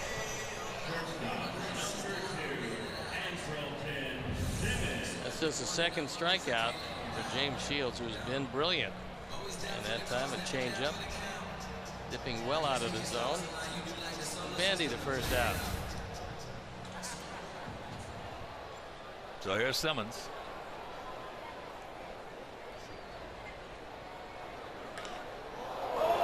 Into center field.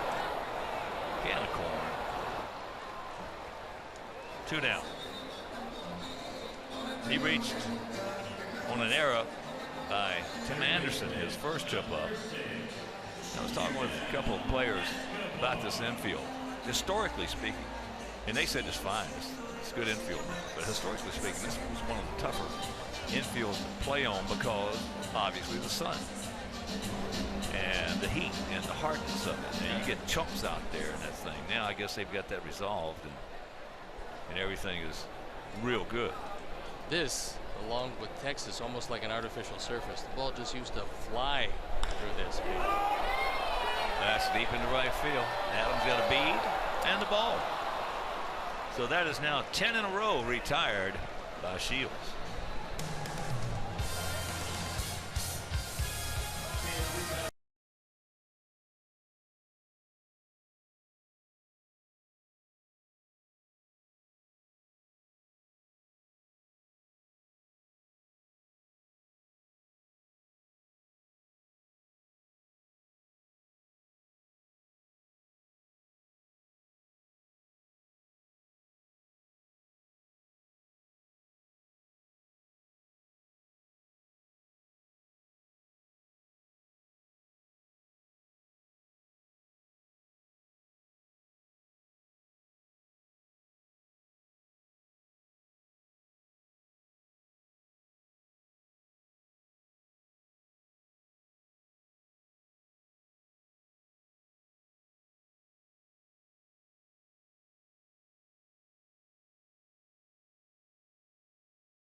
into the top of the 7th, and it's the battle of pitchers and beards between Shields and Shoemaker. 6 innings for James, just 1 hit to 1 run. Shoemaker also 6, no runs, only 1 walk in the game. 8 strikeouts for Shoemaker. It's been a brilliantly pitched game on both sides. Unfortunately, the Angels, for the moment, have the lead.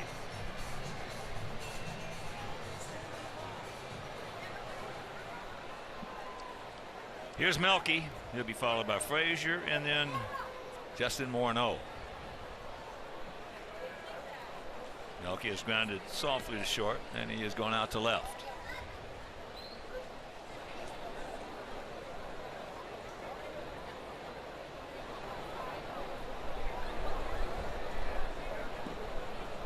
First pitch strike.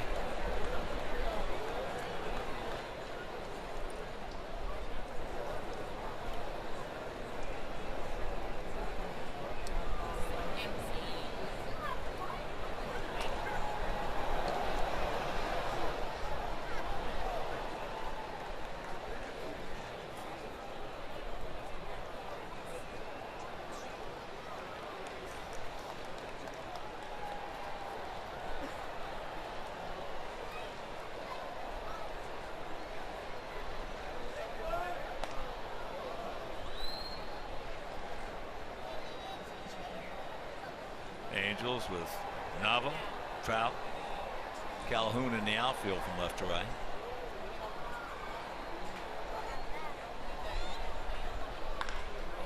And there's a base hit. Just ripped it right by Choi. And we're trying to break a 29 consecutive scoreless inning streak. Let's do it right here.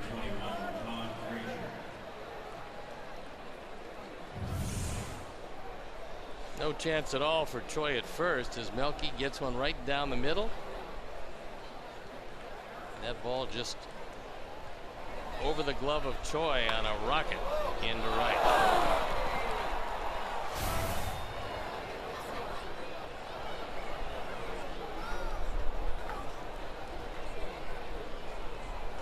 Frazier has grounded to short and struck out.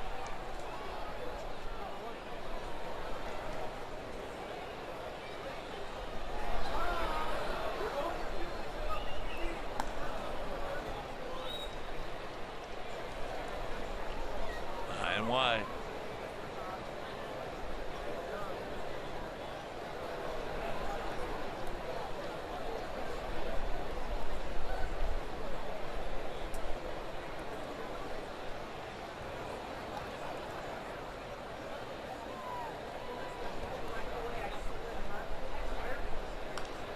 That's right, back underneath us. Shoemaker's averaged 5 2/3 innings of work. He's got 6+ at this point. No activity in either pen as both pitchers have dominated. Look, is Charles Nagy, a great pitcher with the Indians and now current pitching coach with the Angels.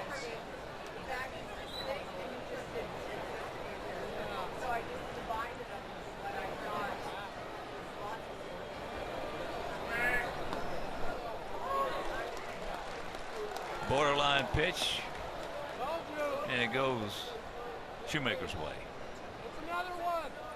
Shoemaker has 2 speeds of splitter, and that's one of the reasons why it's so tough.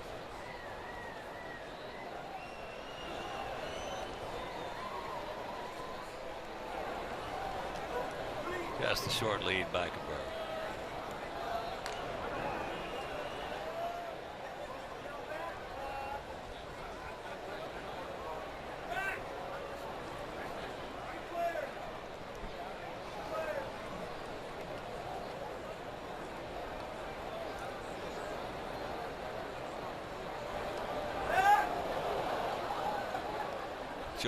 Choi went over the top.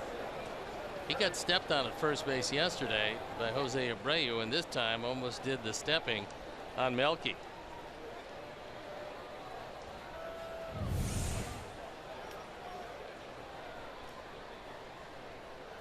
He goes up and over. And Melky comes away unscathed.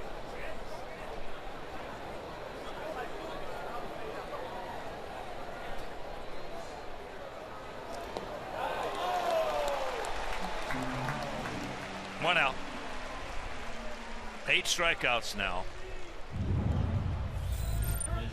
And last night, that throw up on top, and unfortunately Jose comes back right on the left hand. Ji-Man Choi, fortunately for him and the Angels, who just lost the first baseman C.J. Cron, Choi able to stay in the game. Yeah, he got lucky. A few inches back towards the wrist and he had been in trouble.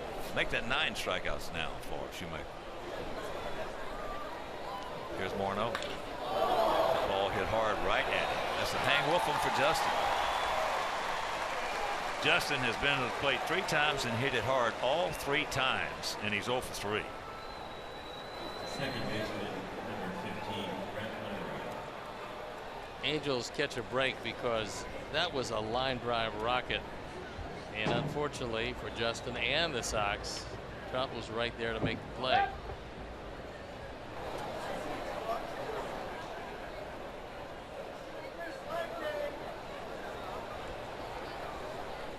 A couple of hard hit balls this inning after going most of the game without giving up any would indicate that Shoemaker might be tiring somewhat, although it's only pitch number 88 on the way.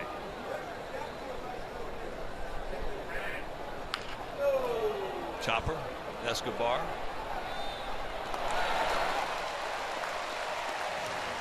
And they get him. 7th inning stretch, now 30 consecutive scoreless innings.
StubHub app.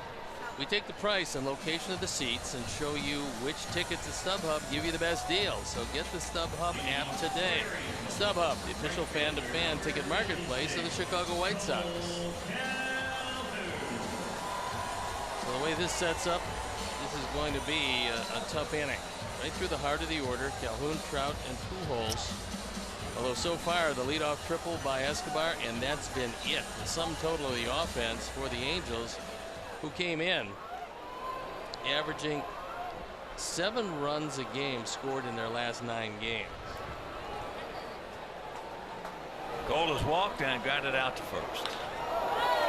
That's another hang Wolfham. Fine shot to say. Boy, I tell you, over the years, one of the first things I think about in this ballpark was the play up the middle by the Angels when they had Fregosi at shortstop, Bobby Knopp at second base. They've had some terrific up the middle guys. Knopp was solid at second. Then you had Bobby Grich, 2 of the toughest second basemen I've ever seen play in the big leagues were here in an Angel uniform at one time. One of them was Bobby Grich and the other was Rex Hudler. You give those guys any trouble second base, they'd give it to you any way you wanted it.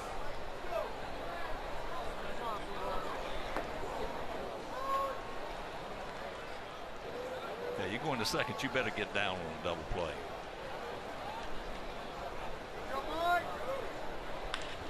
Off the end of the bat, but still hit hard. Everything this guy does seems off his bat. Just got a magical release with his hands. Just jumps off his bat.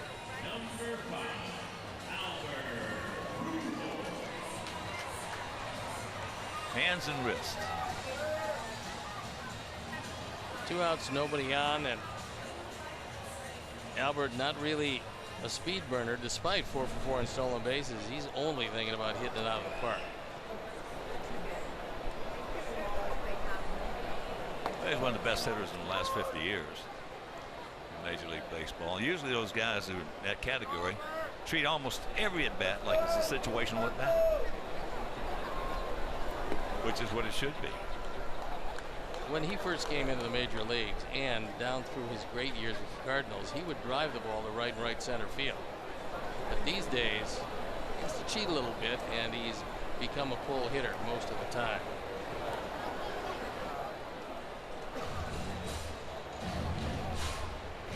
All-time home run leaders, you see at the 9th spot, Frank Robinson, Mark McGwire, and Albert Pujols knocking at the door. Probably going to pass both of those guys before it's over this year. Well, when you're talking about him going to right field earlier in his career, he had some monster power. Yep. Right center. I mean, big time. Well, he was given the luxury of calling his own hit and runs when he was with the Cardinals.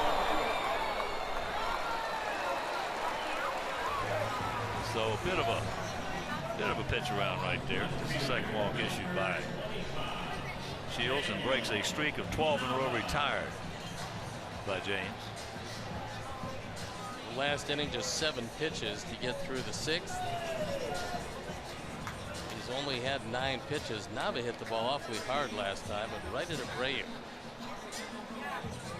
Well, we had a good pitch game from our starter last night. Unfortunately, bad defense cost him.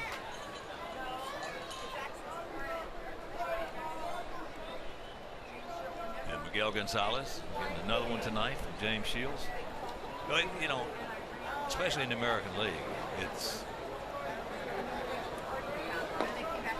you got to be able to pitch it. Obviously, you got to be able to have a decent bullpen if you're going to contend, but you got to score runs. You got to score runs. And we have been shut out now for the last 30 innings. In the last 5 straight series, at least once. Well, the last time the White Sox were shut out 3 times, 3 consecutive games, was back in 1968. So that'll retire the side, and we'll go to the 8th.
Fans that purchase this special ticket offer can join us in the morning to take selfies with select White Sox players. To purchase these special ticket packs, please visit whitesox.com/selfie Sunday. There it is. Angels, 1 run on 1 hit. That leadoff triple by Escobar off the glove and the wall of Chuck in center field.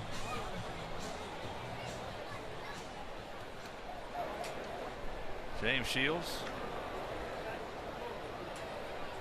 has been good. So here is Navarro. Shock to follow. And Bedrosian loosening up in the pen as the Angels have some action for the first time. Nate Jones had been working in our pen.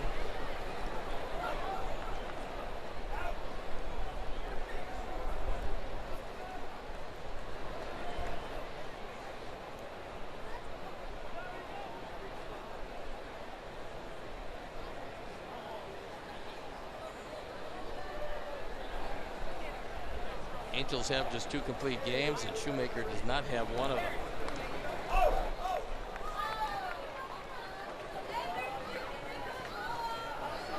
There's a man recently recalled, and that is Carson Fulmer. Starter in the minor leagues, now working out of the pen. Came off the boom light.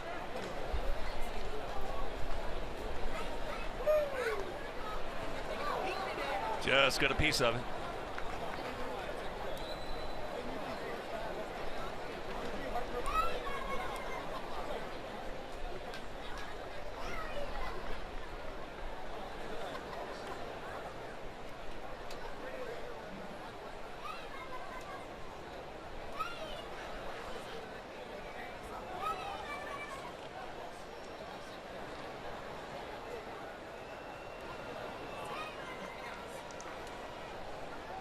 One-two pitch.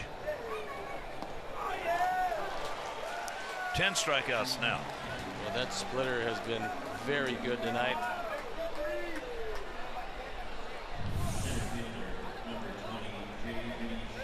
There's an example.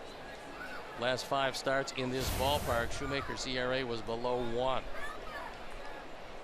So Todd Cunningham comes in defensively for Daniel Nava.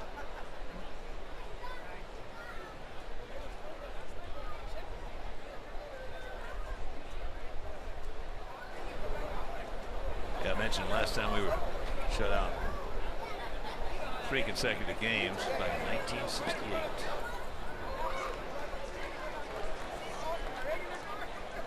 Years.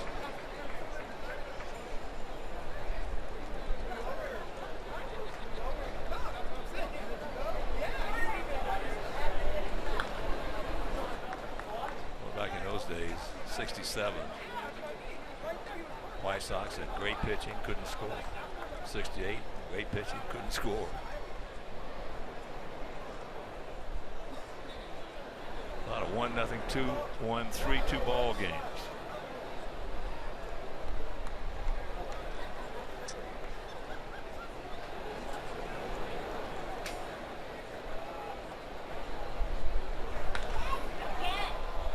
Fair ball. Chuck now 0 for 3. Shortstop, number 12. The Angels don't have a lockdown closer. So that's one of the things they do give you in the late innings. Houston Street is the closer. His ERA is up over 5, and he has just 7 saves.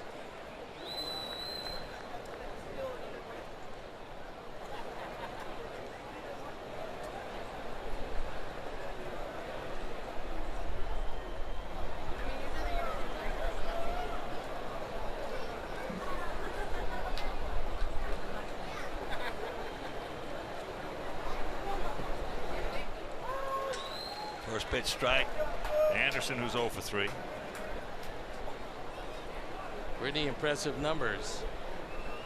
No walks, 10 Ks.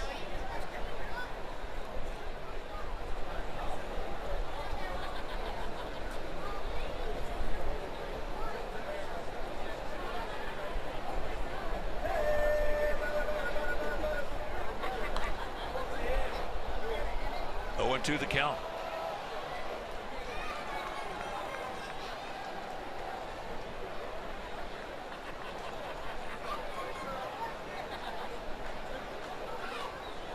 See if he decides to bury that splitter if Bandy can smother it. He has all night tonight. Pitch number 99 on the way. Bandy guns it down. Make it 11 strikeouts. And we still trail it 1-0.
Archuk, what a guy.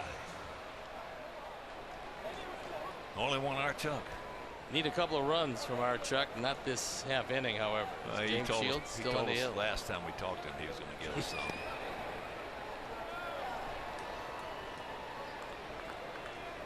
You don't know what to expect from him. From Archuk? Yeah. But this guy here has been good tonight. Real good. Giovatello.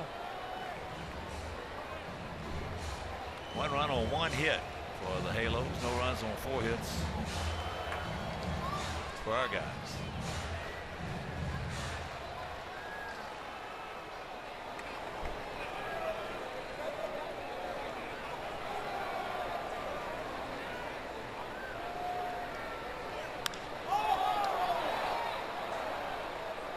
He broke back, now comes on. Sox fans, show your team pride with White Sox checking and an official White Sox MasterCard debit card only available at your local Wintrust Community Bank. So go to wintrust.com/Sox to learn more. Member FDIC.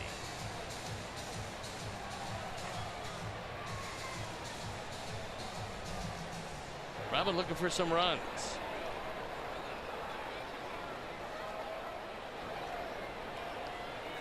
Choi is grounded to short and grounded to first and get fouled. Fair ball, just fair.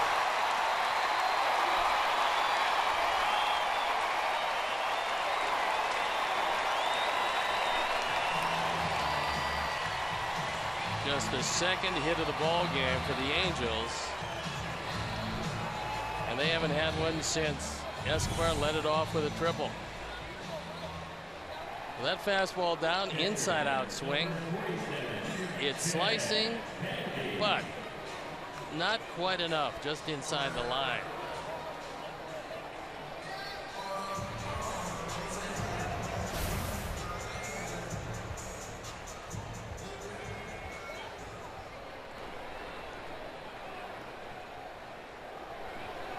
Here's Bandy. Pop to second and a strikeout.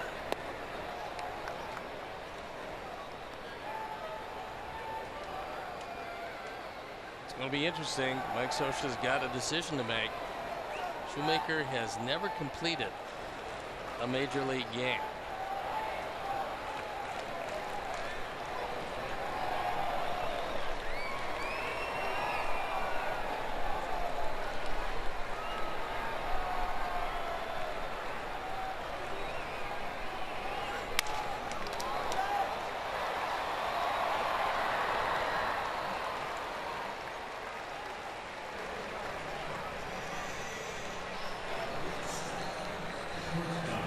Two down.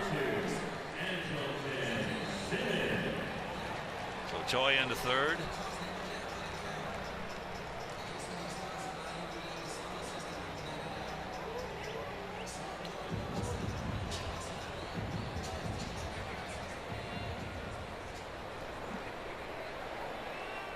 Simmons has reached on an arrow and he's gone out to center. Better hang loose, maybe watch out for the bunt. No, look at the pick between the legs. Corey Crawford.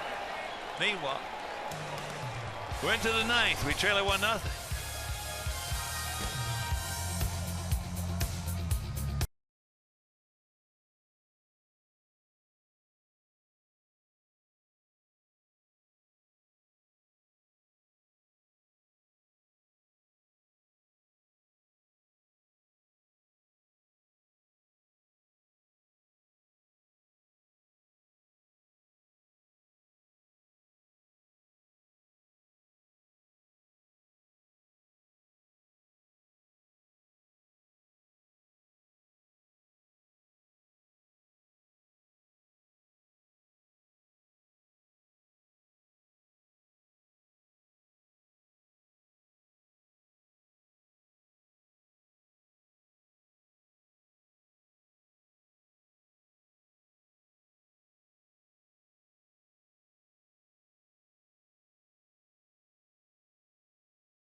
Brought to you by Miller Lite, and here's our Miller moment. Leading off the ball game, Escobar hits one high off the wall, runs it into a three-base hit. And then Trout, on a defensive swing, just trying to make some contact, does just that. And that is the only run of the game. And so far, Matt Shoemaker, in his 63rd Major League start, has yet to complete a game, and he's trying to make it hold up, and he's been giving every opportunity for Mike Scioscia to leave him in the ball game. Well, we got the right guys coming up. Eaton, Abreu, Cabrera, Frazier, Orno. In case you're just tuning in, is that ball in the gap? Nobody's going to get it. He got a chance for three, and he's going to pull up.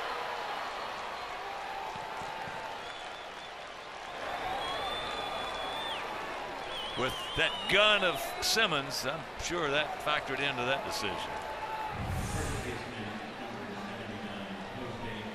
There's a fastball down, and Shoemaker, who's never completed a game, has got some problems here. Nursing a one-run lead with a tying run at second base and nobody out. 15th two-bagger. There is Houston Street, who's been a struggling closer.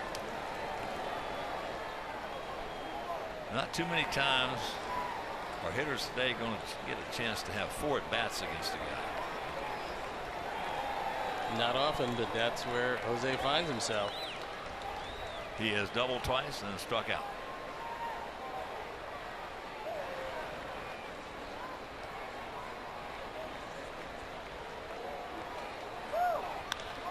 Watch it. Here's our Xfinity high-speed action replays. And in the first inning, a two-base hit with 2 outs, but it led Gernot. Then in the fourth inning with 1 out, a double down the line, and likewise, nothing going on. But the opportunity here, a good arm in right field with Calhoun.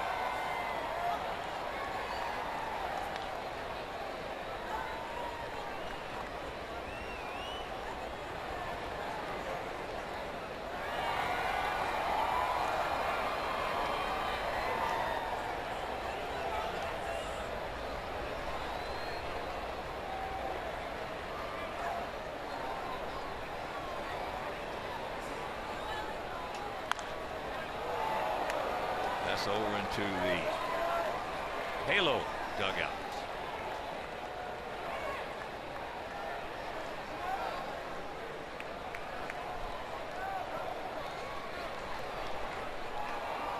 Oh, and 2 the count.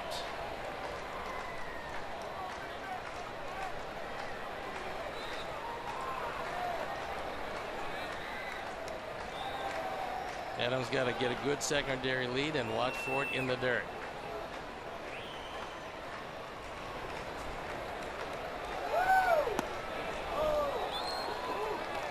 That splitter got away from him, almost hit Abreu.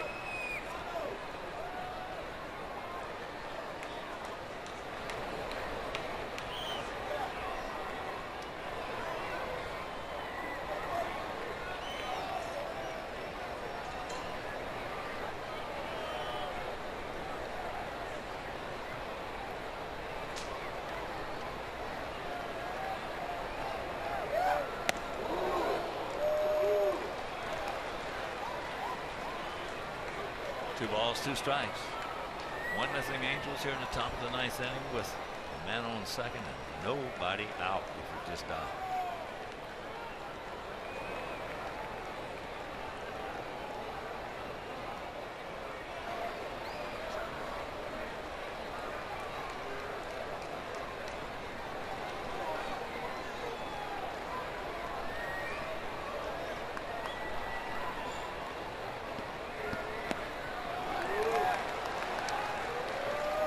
Two to 3-2. Cabrera on deck.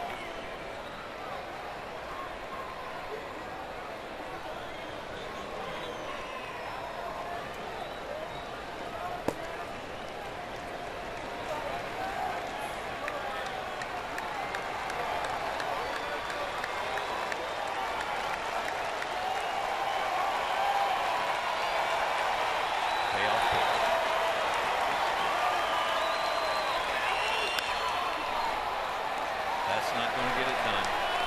Low throw, dug out nicely by Choi. 1 out. Here's our PNC Park White Sox upcoming schedule. It's tomorrow in the finale of the series with these Angels, and then it's on to Seattle with 3 against the Mariners. And that was a bad throw by Simmons and a terrific stop by Choi. Get all kinds of time. Tried to ease it over there instead of throw it. Almost cost him E6.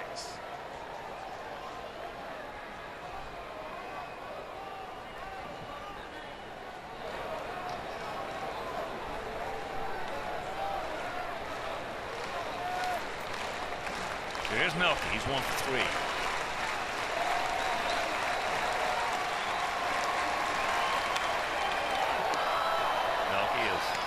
Kind of softly short, going out to left, and then hit a rocket for a single between first and second.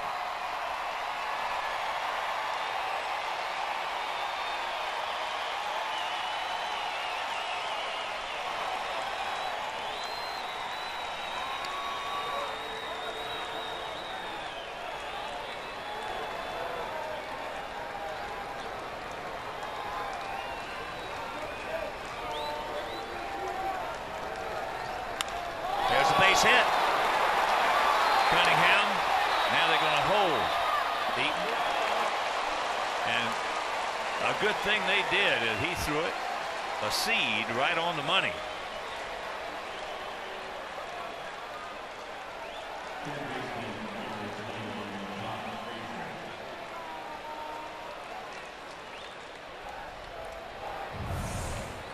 So Tyler Saladino has come out to run for Melky.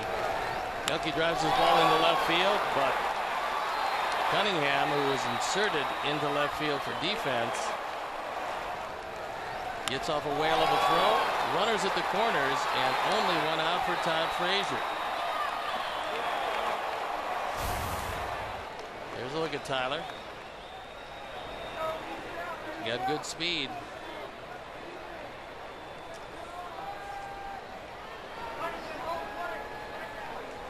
Four for 6 in stolen bases. So here's Todd. Todd 0 for 3, grounded to short, and a couple of strikeouts.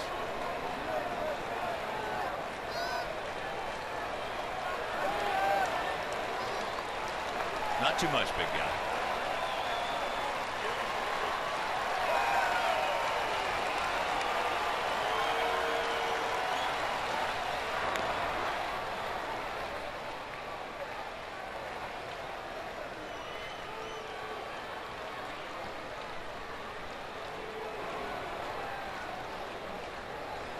Which gives you an idea what Mike Scioscia thinks about that pen, which has been less than locked down because he's got Shoemaker in a situation that he's never been in before.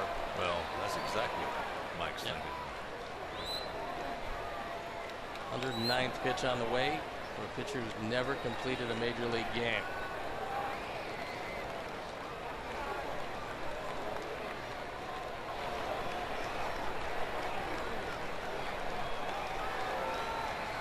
Relaying some signs to Jeff Bandy. There it was. Got his fastball right down the middle. There it was. He was all over it, just underneath it. Whew. Justin Morneau in the on-deck circle.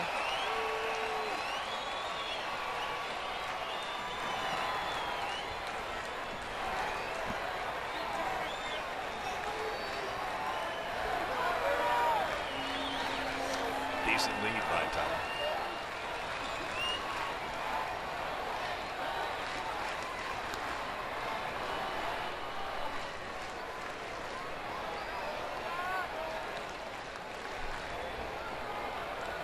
Runners at the corners, one down.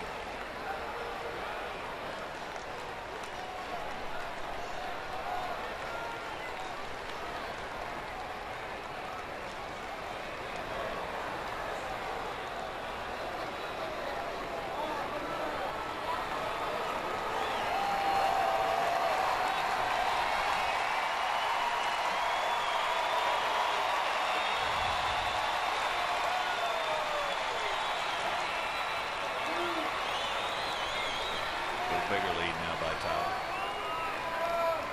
There he goes. And that is chopped foul. To have that one stolen easily as Shoemaker concentrating on Frazier. And Saladino got a great break.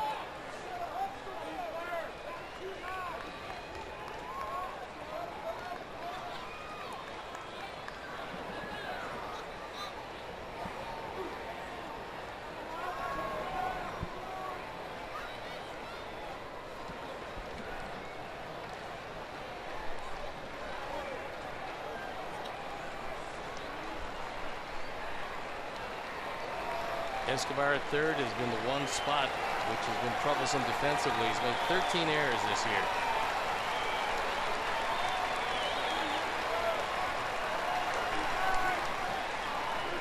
Outfield straight up, spread out.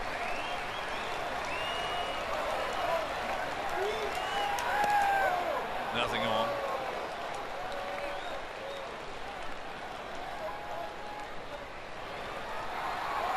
Scioscia, he might just do it twice.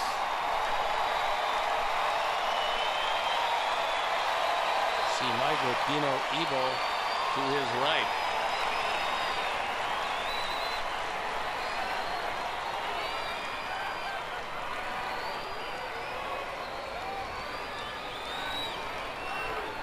Decent lead.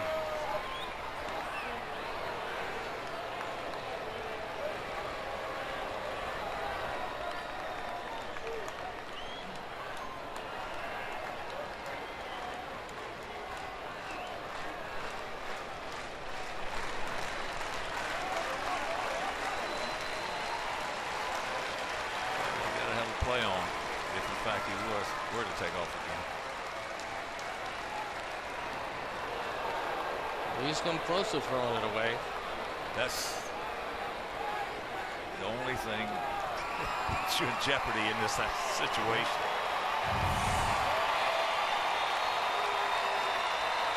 Okay, Choi looks like he moves around pretty good over at first base.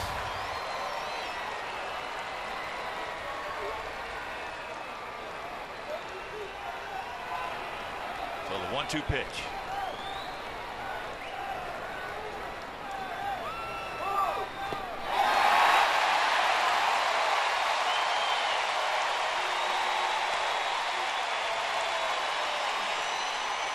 Two down and assessed to Justin Morneau. Bandy has done just a great job of picking everything out of the dirt. Morneau has been up 3 times and hit the ball hard 3 times.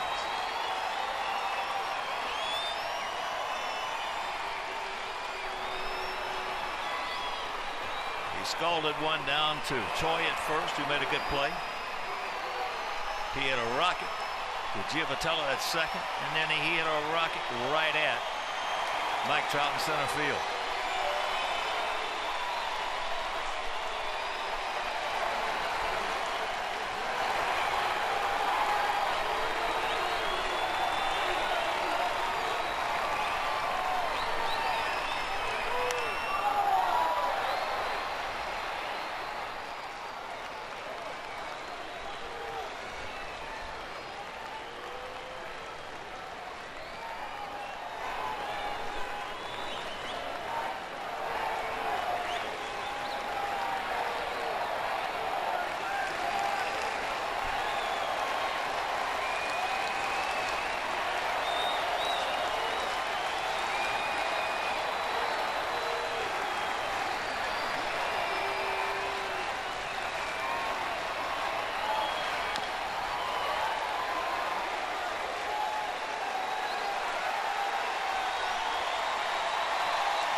This ball game is over.